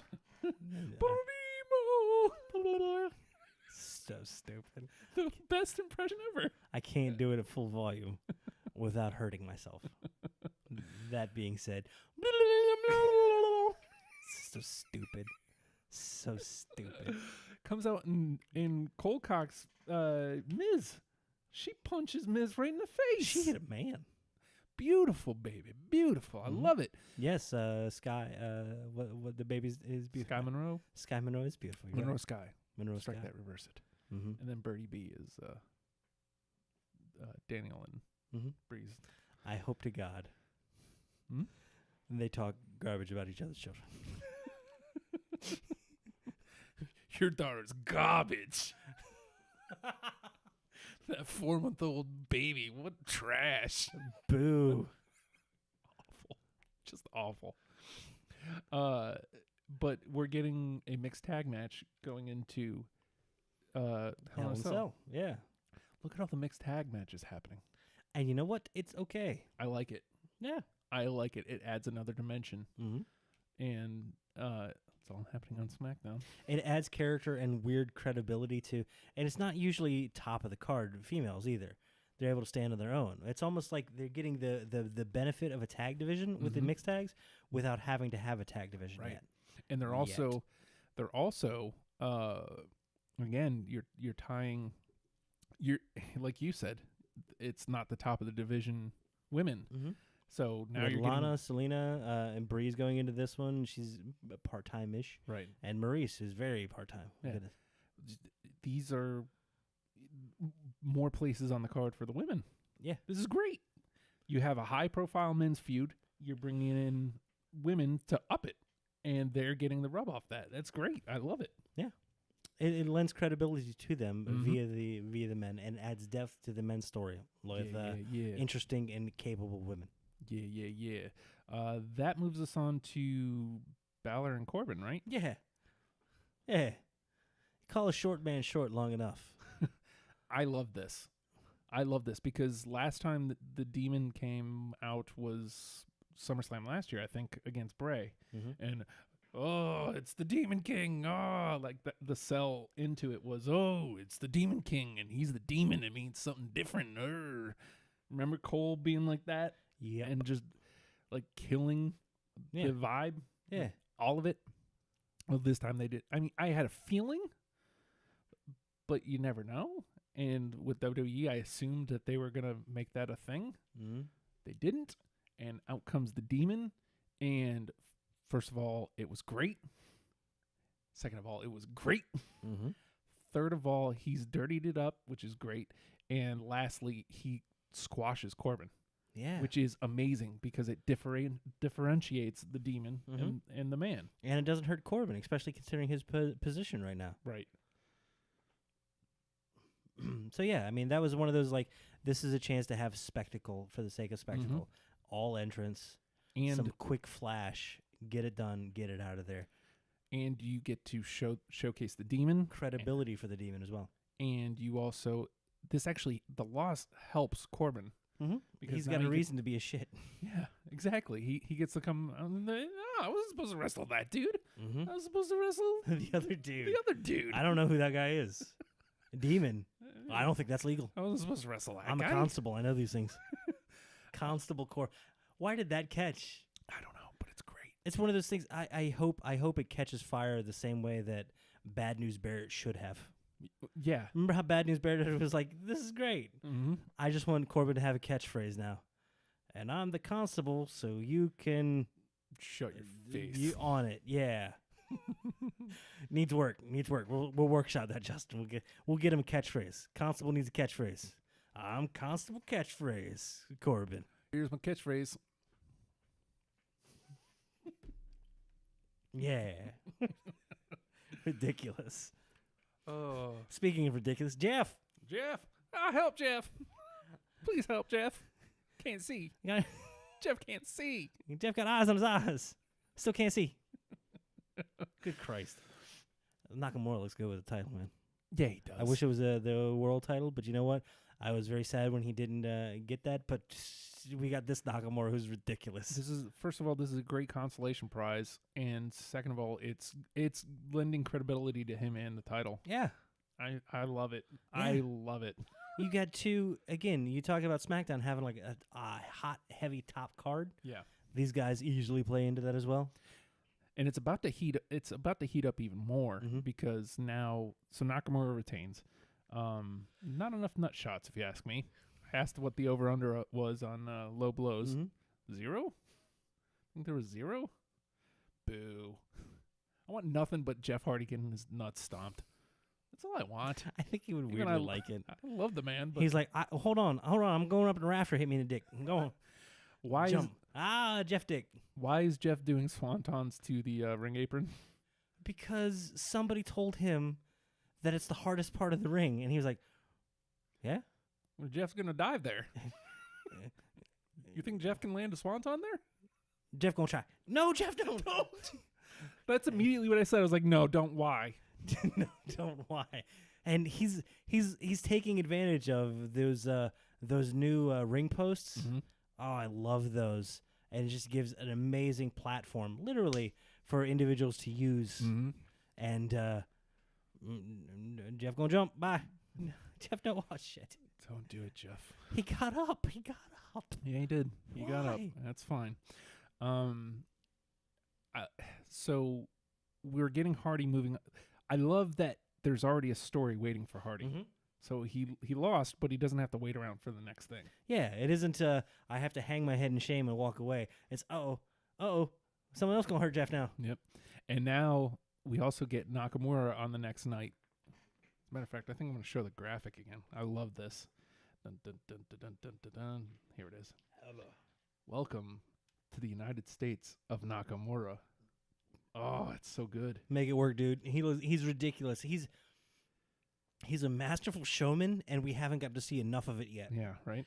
So him, just like look at you saw that camera angle of him up nice and close. Mm-hmm. Not a lot of people get that close and are that comfortable being that weird at that distance. And he's just like, no closer. Welcome to it. Okay, cool, man. Do it. We're about to get some... I think we're going to get some really good Nakamura. We're going to get some really good United States Championship matches, really good United States Championship reign here. He understands showmanship better than most. Yep. And now I feel like they're finally getting it. He feels finally comfortable to be able to do it. It's almost like he needed, not the title as a crutch, but it's like he needed an accessory. Mm-hmm. And you know what? That's a good one. That's a good one. That's a good one. He may eclipse Cesaro as my favorite U.S. champion. Do you think he gets fed a few people to put some length on the reign? Potentially. Dillinger, Truth. I could see either of them stepping up into that. Mm-hmm. Maybe not long programs or anything, but that's a fun filler on SmackDown. And then, I don't know, Chad Gable. He would have to come back over. I mean, he's not What's he doing doing? anything on Raw, so What's he doing? you know, I'm for I it. don't know who else is over there. Who else is over there that would? Could you see Brian quote unquote dipping down? I feel like he's projecting upward. Well, I also see Brian being some weird dude that transcends titles and is like, Fair. I got a list of people I want to fight, and you're one of them. Yeah. Let's do this. Yeah. All right, you need a reason for me to fight you? I'm going to take that away from you. Oh, beautiful. Here we go. Beautiful. Simple, easy. I want to fight you. Yeah. Because it pretty seems much like fun. That's pretty much where he is right Hi, now, too. I'm the face? Yeah. Weird, right? The face, too. That's, yeah. Really good match, and Nakamura retains. Where do we go? We're almost at the end of the card, finally. We're getting there. We've got two more. Yeah. Which, this late in the card, a shot for Alexa Bliss. Now, it's because of Rousey probably, but what happens with this show, you've had both women's titles defended on the main roster, or the main show. Yeah. And not early. It wasn't an opening match and the come down before a main event. This is in a position to kind of co-main, almost like alternate dimension main, if you will. It's not a come down before the Brock and Roman thing. Right. It's hey, this is up there too. You need to pay attention. And obviously, the SmackDown one not a throwaway. Mm-hmm. I contend that this was not a throwaway either, even though it was technically a squash. Keep wanting to doubt Rousey. Yeah. And she does nothing but prove that she likes this and wants to do it and wants to be very good at it. Yeah. And it's got to be frustrating to see somebody come in. It's like, okay, you're a natural athlete. You're really good. You understand. You've got some basics of acting and presentation. And you're showing well to the camera. You're understanding positioning. And you're grasping. She's got it. She's got everything. She's got everything. And I mean, obviously, there are bits and pieces that still need some polish. Yeah, and mostly just a kind of promo presence. Yeah. A little bit just more comfort with it, and I think all she needs for that is just exposure to it. Yeah. Yeah. She's not scared to be out there. She's not fumbling through her words. Nope. She can talk, but you can see her get a little like, this is great. Yeah. Which is awesome because it's honest. Yeah. But at the same time, she reins that under control, and if she can have as much control over her character as she does in her in-ring style, presence, and storytelling, if she could do that with her character as well, and I got a feeling she really wants to. Yeah. There's no telling how good she could be. A lot of people have a problem with this because Alexa got destroyed essentially, but Alexa is she's a shit heel. She's a running chicken shit heel. Yeah. Against and she got caught. The baddest woman on the planet. Mm-hmm. What do you think is going to happen? Hopefully Alexa some dastardly deserves means, and then she gets overcome and destroyed. Well,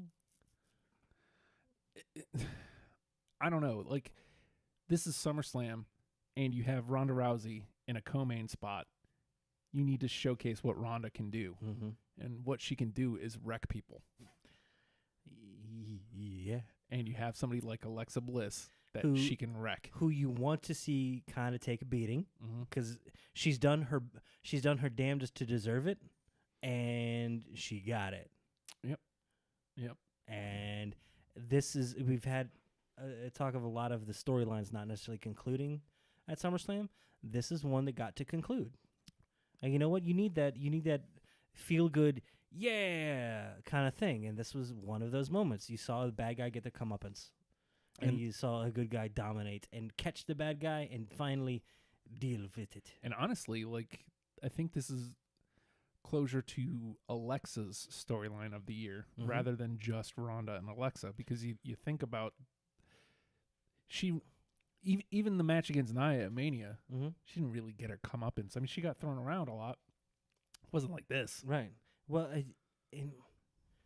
Alexa has done the masterful job of elevating that title. Absolutely. She's made it something to chase. Mm-hmm. She's made it something to be stolen. She's made it something to be coveted and defended harshly and by vile means when necessary. And that gives it value. Kane Kenny asks, first, he says, Ronda just needs work on the mic. Yeah, we agree. Mm-hmm. Who you think gives her a back and forth match besides Charlotte?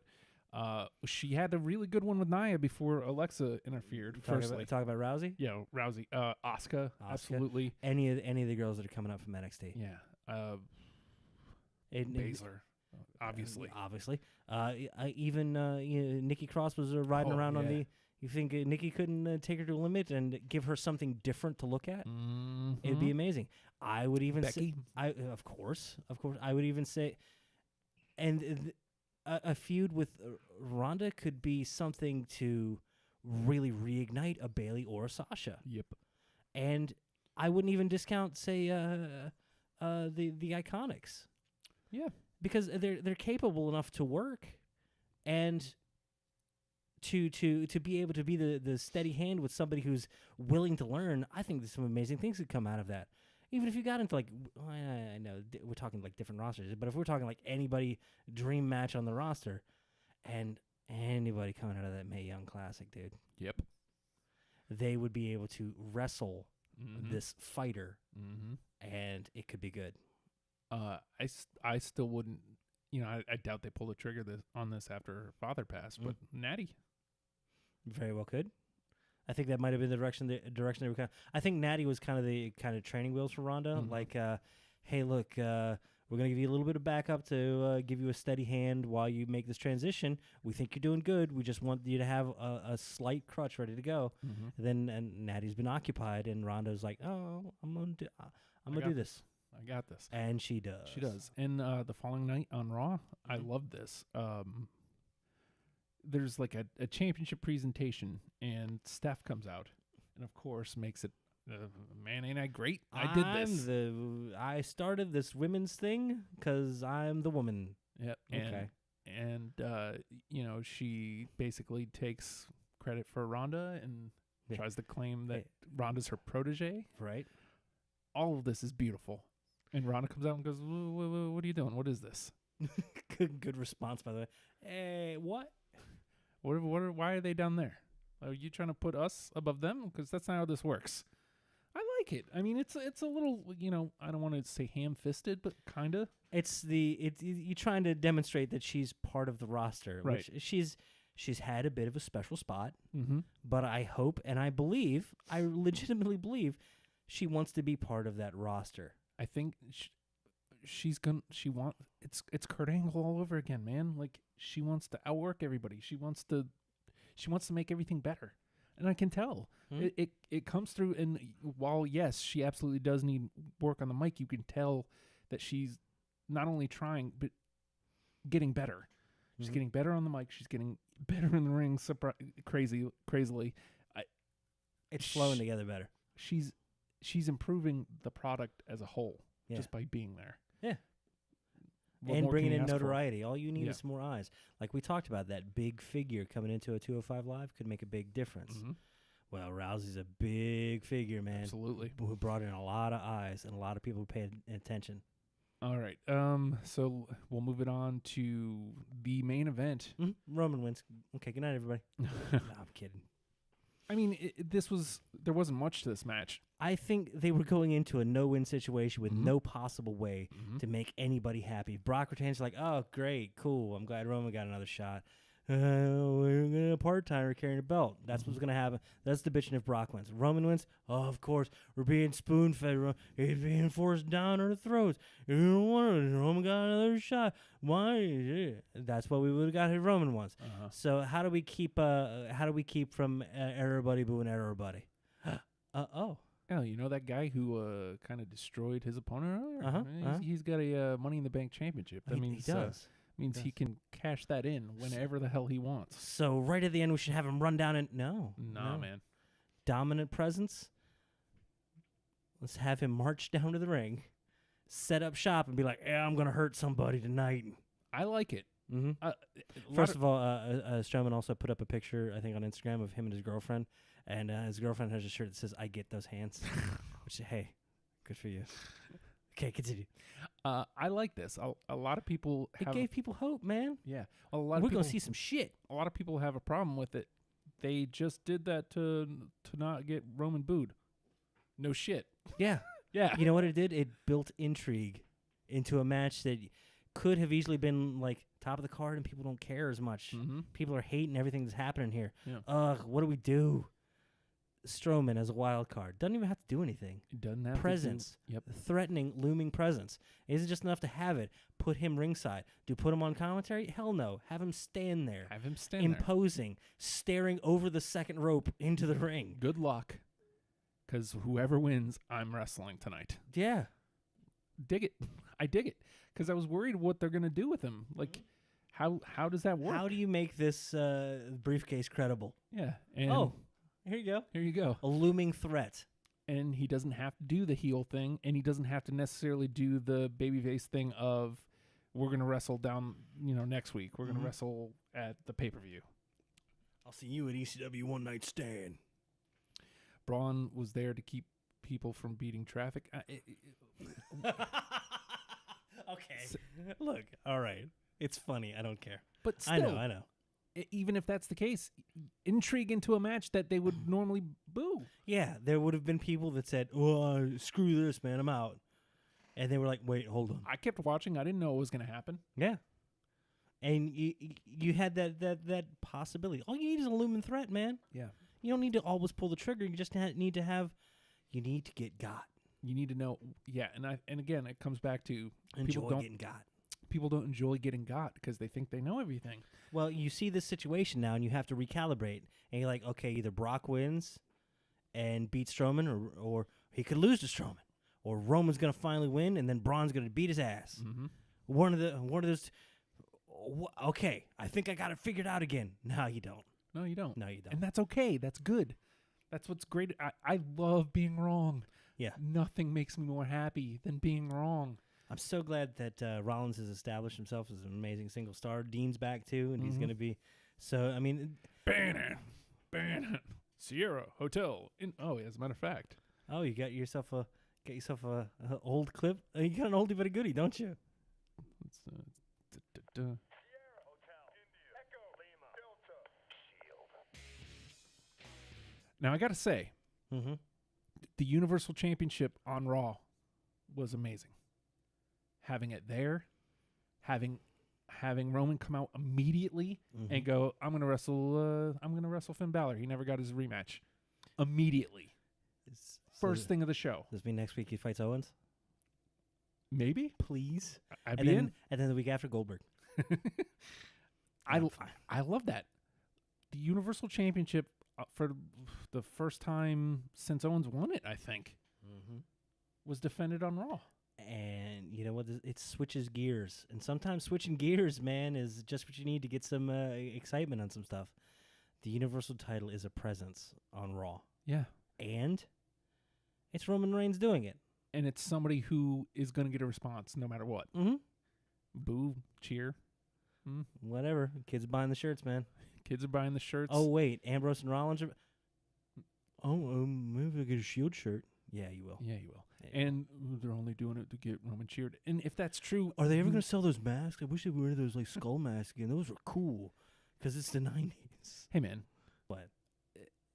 if they put the Shield back together only to get Roman cheered, is that a bad thing?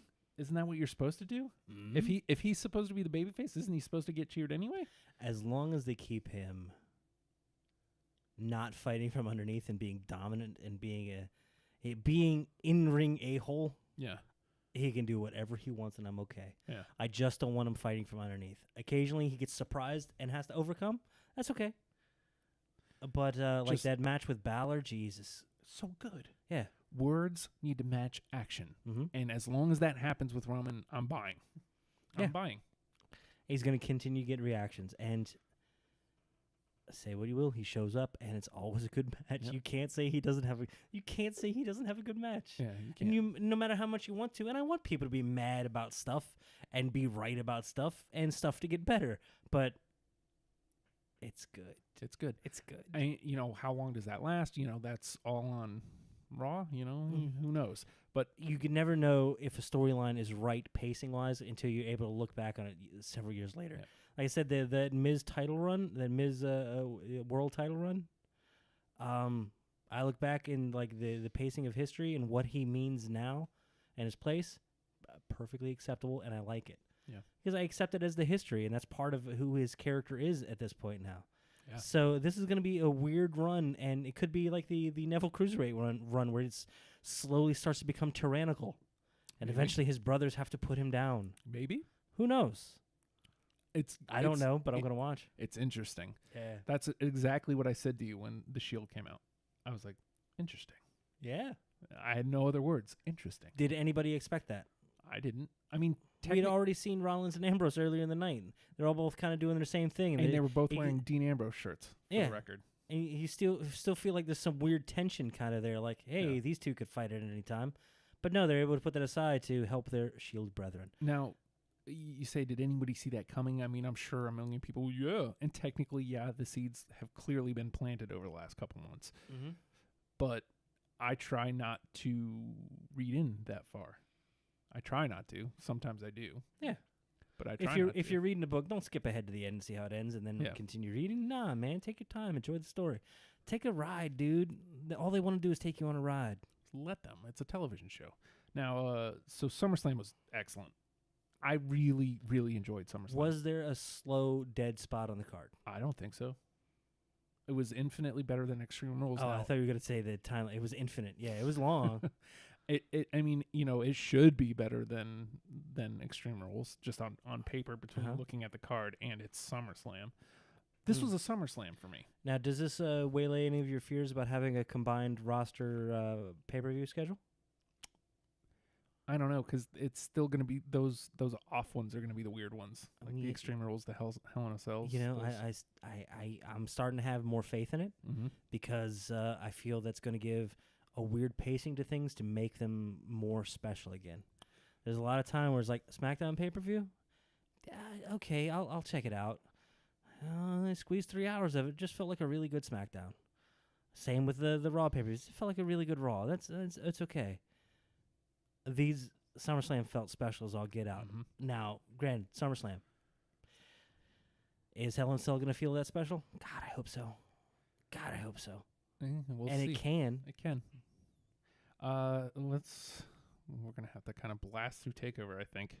And this is okay. Hey, there's 5 matches. So the open is that they open with the tags. It's Undisputed Era defending against Mustache Mountain. Yeah. And again, just it delivers like so many callbacks with the throwing in the towel. Yeah, and NXT has been fantastic for that, like having continuity. Mhm. It's almost like that's their mission. As now, if you were to say to Triple H developmental, he'll smack you in the mouth and say it's a third brand. Shut your face. It absolutely is. And he's absolutely right. Mhm. But it's almost like their focus is, all right, we're building continuity, we're building storyline, and that's going to make these important. We have sometimes a limited roster, and we need to create the depth of storyline to make this stuff special and make it mean something before somebody leaves. And we need to maximize the time that we have people here. So they tell a different paced story than the main roster. Mhm. And everything is far more important. Kane Kenny says, I still say NXT is better than the main. Technically, I agree. Hey, man, if it's what you dig, it is. Yeah. And I can't argue against that. I can't argue against it.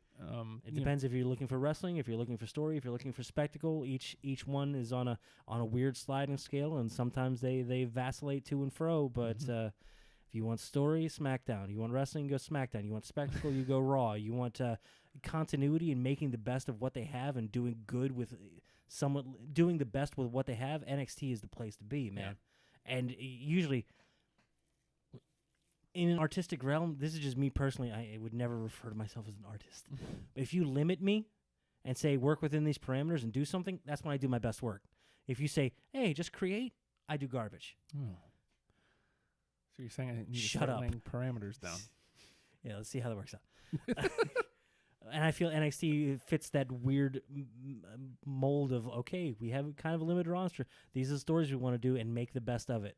And here's the time length you have to do it. Get it done, do it well. Yeah. And they do it consistently. And so Undisputed Era retains. Mm-hmm. And in the meantime, just they look great. I mean, all of them do. Roddy Strong, I had no idea like there was a heel character there. Yeah, he was like as white meat as it gets, dude. Yeah. And when he comes out now, it's just like, ugh, I hate that guy. Smarm. It's Ew. almost like, hey, someone douse Roddy with some baby oil, make him look awful. He comes out and he does the No, you don't get this. Not yet. This and then, ain't- of course, you have Kyle O'Reilly. Stupid. It's so stupid. Don't you dare share this. It's so stupid, and I love it. And you see, they've updated the logo. Mm-hmm. The logo was the mix of the O and the F and the whatever. It's CFO. Yes. But they've added like the little bit in the end, so it's like, hey, look, there's an S in there. S. Hey. Yep. CFOS. Wonderfuls. When the hell is Fish coming back? I don't know. It's a been weird. while. It's a weird. That show's been off the air for ages. Isn't it? Never mind. You don't want. You want to know what's next? Is Ava Goda still alive? You want to know what's next? Yes, I do.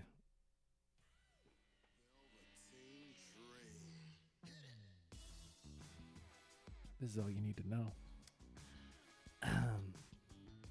Call me up, Vince. Just right on his ass. Dude. It works on so many levels. I love this man. Okay, can I just... I want your analysis on this. Mm-hmm. Who was the face in this match? Technically, I think EC3. It was wrestling. That's who. It was a trick question. Fair enough. They're both jerks, Yeah. and they're both great jerks. And, man, look, I love a good face versus face match every once in a while. Mm-hmm. Because it's like, hey, we're here for the spirit of competition, and we're going to do our best, and we're going to bring out a little viciousness in one another, right? Heel versus heel. Some magic there. And you know what? Dream brought out some of the best of EC3 as well. Absolutely. This is the best. This is the best EC3's look since coming to NXT. Yeah. You know? I'm sorry, you want to look good? Go in there with Dream. Yeah.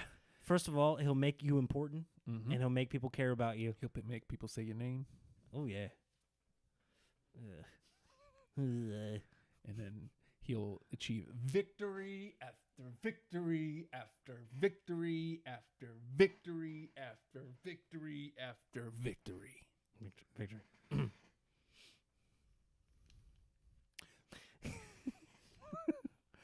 God, I love Dream.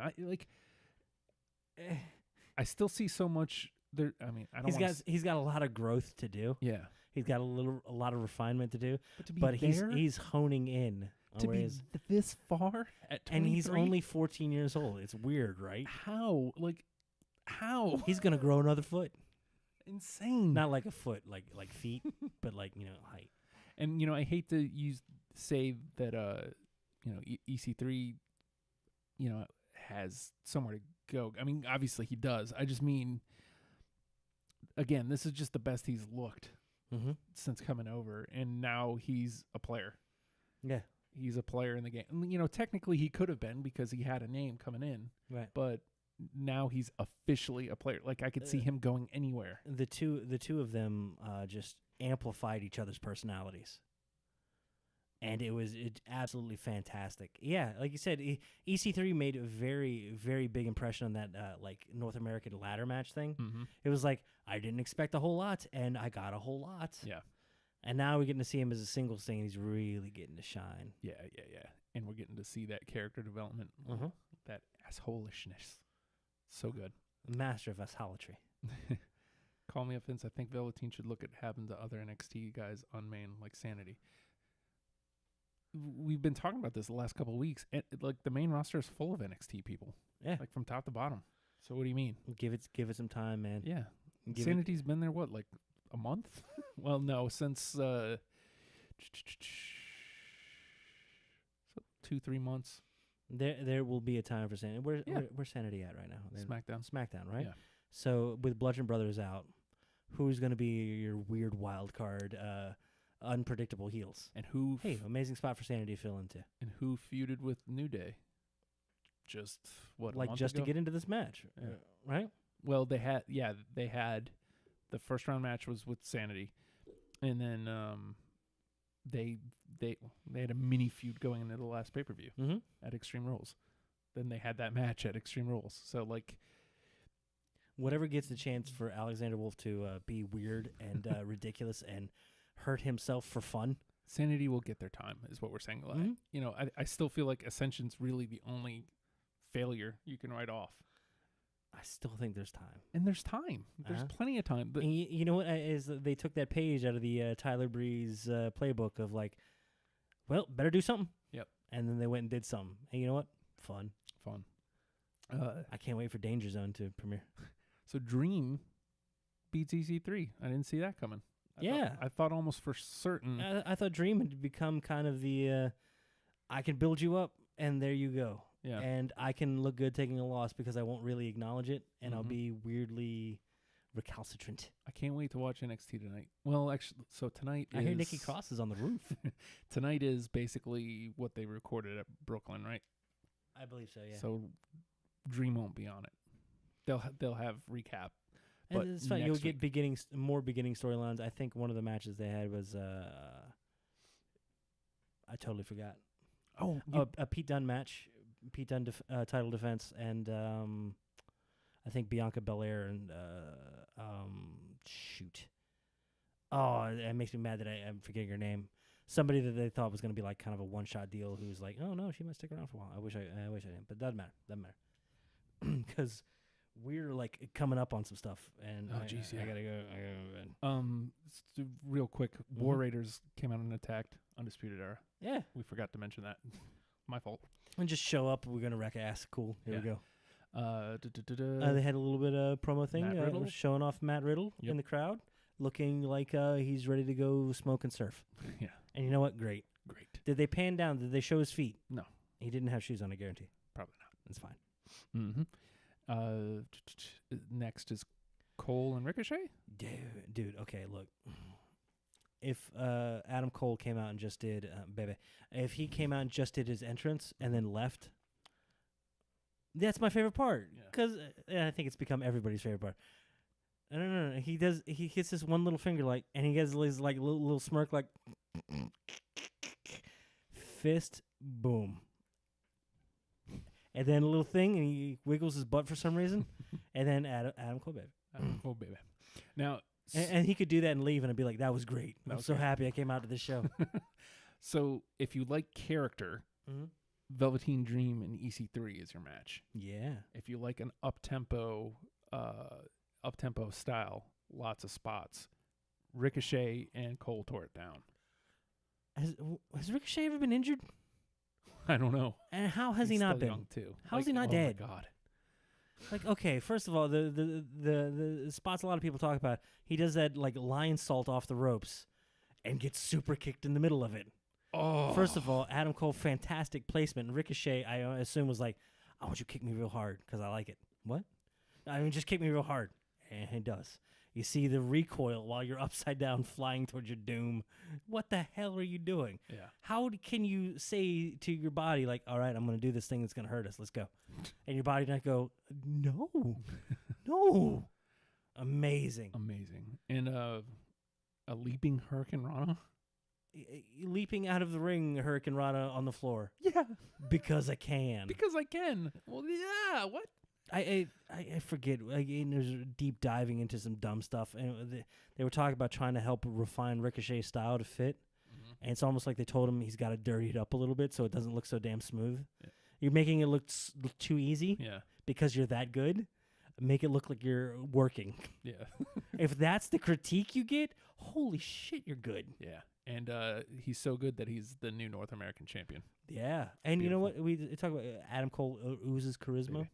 And he gave, of course, a lot of rub character-wise to Ricochet. Because I feel Ricochet is one of those guys that's amazing as a performer, but we haven't seen enough of personality. Yeah. But NXT will force you to have some personality. You want to survive? You want to thrive here? If they have faith in you, it's good because they believe they can get that WWE personality out of you. Yep. It's coming. It is. King Ricochet, the ace. Yeah. Women's Championship is up next. Also, what, 6:30 Splash? Yeah. Jesus. Why? What? What? Why? Kairi Sane versus Shayna Baszler. Really good match again. Shayna, just a monster. She's just a beast. And just destroying Kairi's leg. The way that leg bent. Ugh. Just thinking about it now. Ugh. Like, is she okay? Let's drop all this. Is she okay?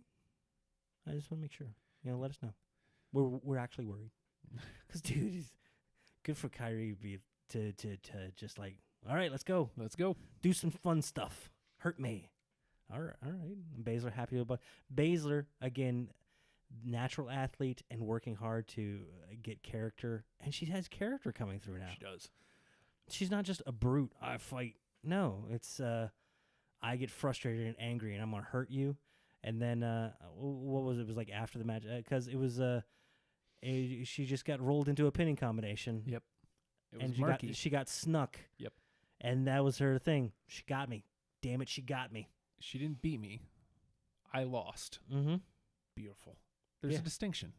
There's a distinction in Shayna's head. Oh, yeah. I didn't get beat. I lost. You care about that rematch so much now. Mm-hmm. Also, if you look Twitter, I don't know if they still have it. Both members of Mustache Mountain and Kairi Sane have a hand-drawn picture of just cartoon versions of them with Kairi captaining a ship and each member of Mustache Mountain on one side, one on the other with little pirates hats fixing their mustache. If you haven't seen it, it's the most adorable picture I've ever seen. And it makes me happy. King Kenny thinks Shayna is on her way to the main. I think so, too. It very well could be. I mean, she'll get her rematch, and whether that's on a takeover or whether it's on, it might be at the... Shayna Rousey? Oh, my God. But it might be at the Evolution. Potentially. I mean, that'd be a big rematch. Oh, my God. Oh my God! But I love Kairi Sane. Yeah, and I hope they just give her a chance to really showcase that vicious Joshi style. All right, y'all haven't seen women beating the hell out of each other yet. We're gonna do some stuff that's gonna make you worry. And especially if what's her name, Io Shirai, yeah, shows up and it's like, all right, can't wait to see this Mae Young. Hey guys. Watch what we can do. Did you just take her spleen out? Why? Why'd you hit her with a car? You picked it up and what are you doing? We have a new NXT Women's Champion in Kairi Sane, so that's we're about to go to crazy town, I think, on NXT with the women's division. Mm-hmm. That takes us to the main event of the evening. I can close notes now. Here we go. Tommaso Ciampa and Johnny Gargano. Johnny Gargano finally going to get his comeuppance, that evil monster, Johnny Gargano. Dude, wow. This, you thought that there's no way the match is better than anything they've done already. No way. Mm-hmm. It was. Hold on. We're going to reference everything we've ever done before and then do more awful stuff with more toys. Oh my God. God. We're going to destroy the entire set. We're going to break down the ring while we're in the middle of a match. You know, we want to save the bullets some pack-up time. This was... Y'all didn't need this video monitor here, did you? Gargano and Ciampa is hands down the best feud of the year. I don't care what anybody says. Again... No shit. I can't Sorry. I can't talk down a New Japan feud because I haven't been paying close enough attention. Mm-hmm. But you're not going to talk me off of this either. I know I'm not going out on a limb here. You're not going out on a limb because you're right. It's just like, who's going to argue that? It's the best thing we've had all year in wrestling. It's amazing. You've been made to care about both individuals. Mm-hmm.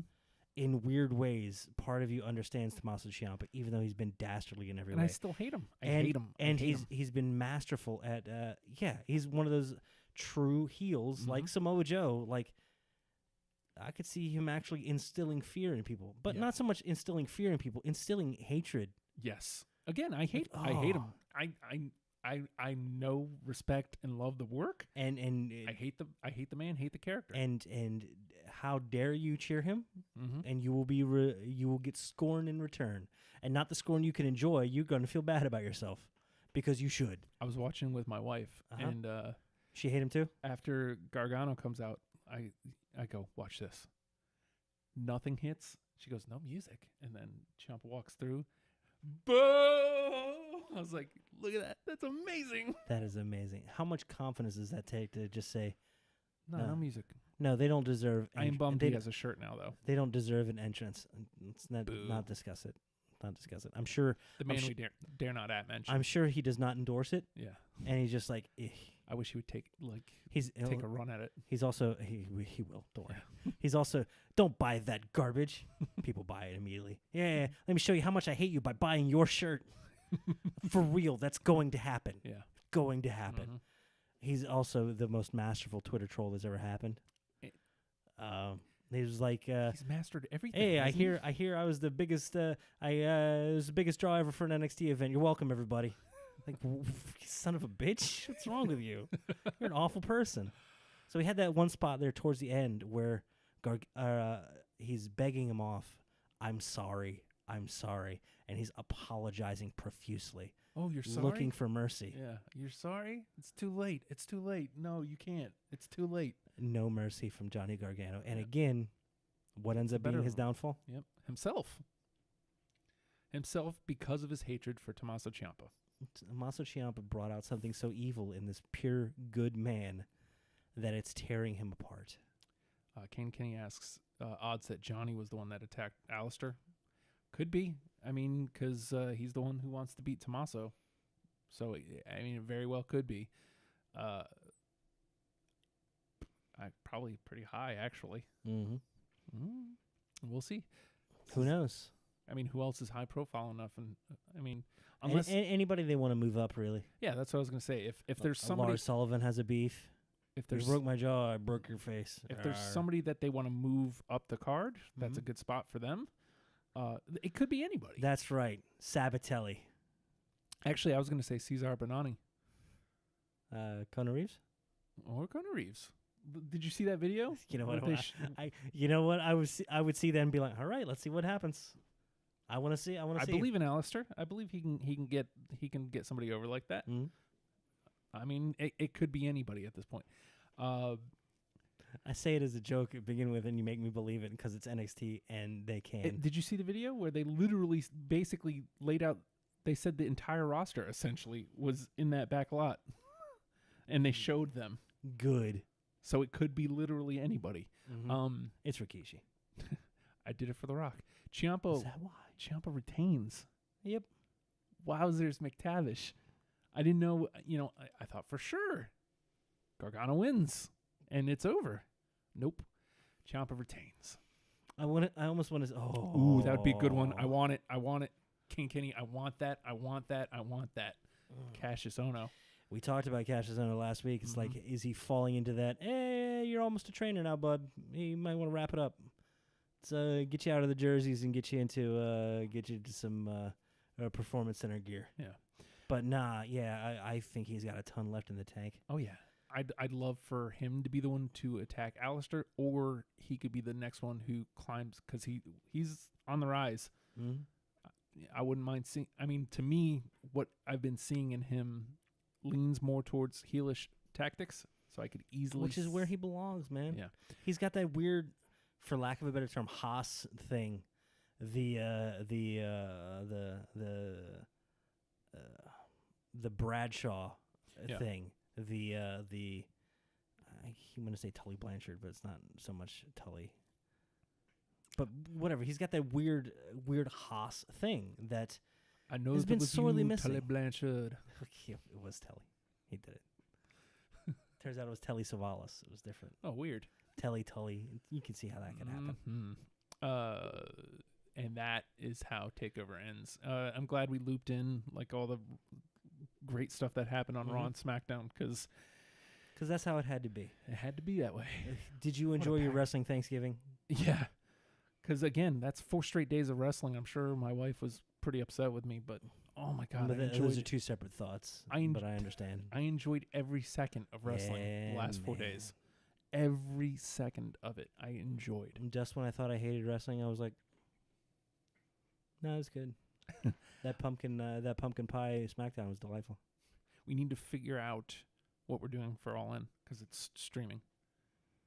Ronald texted me the other day and said, what are you guys doing? Figure it out. September 1st? Yeah. Okay.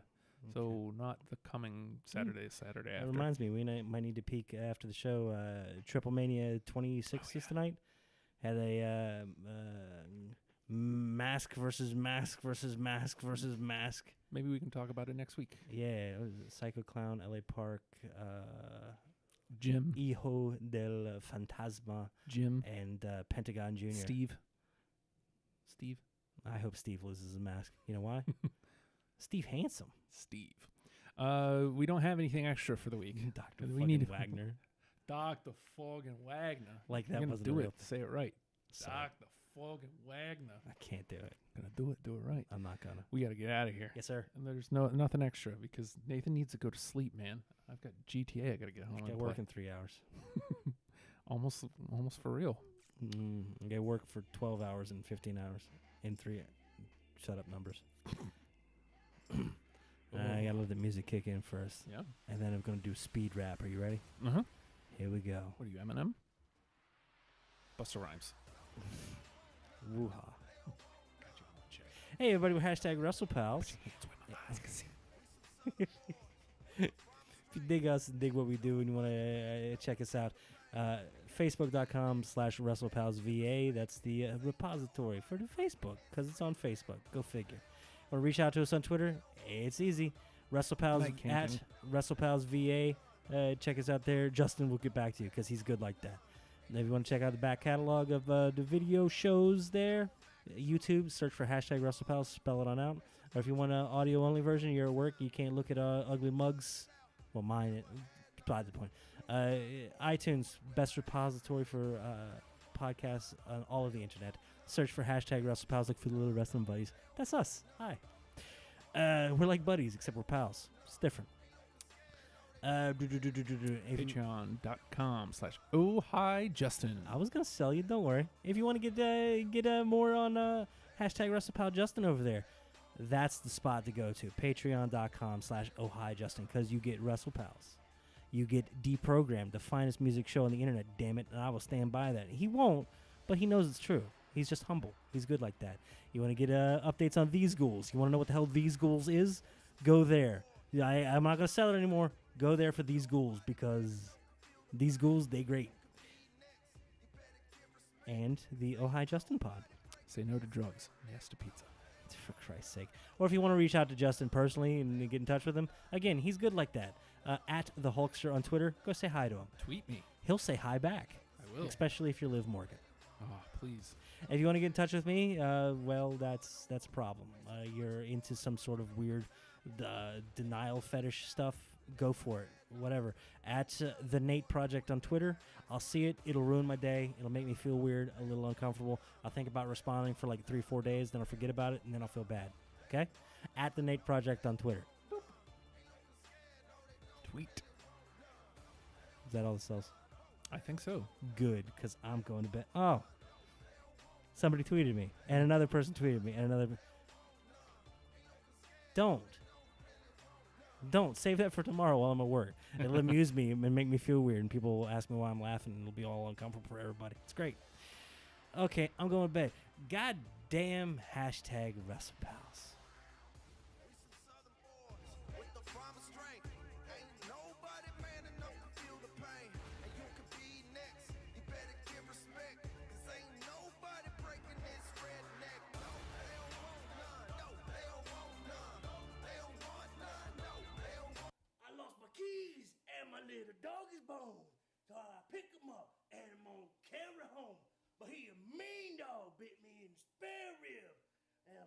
Come on, put him in the baby crib. Yeah, I don't know the words, AJ Styles. You know what you are? You're phenomenal. Phenomenal.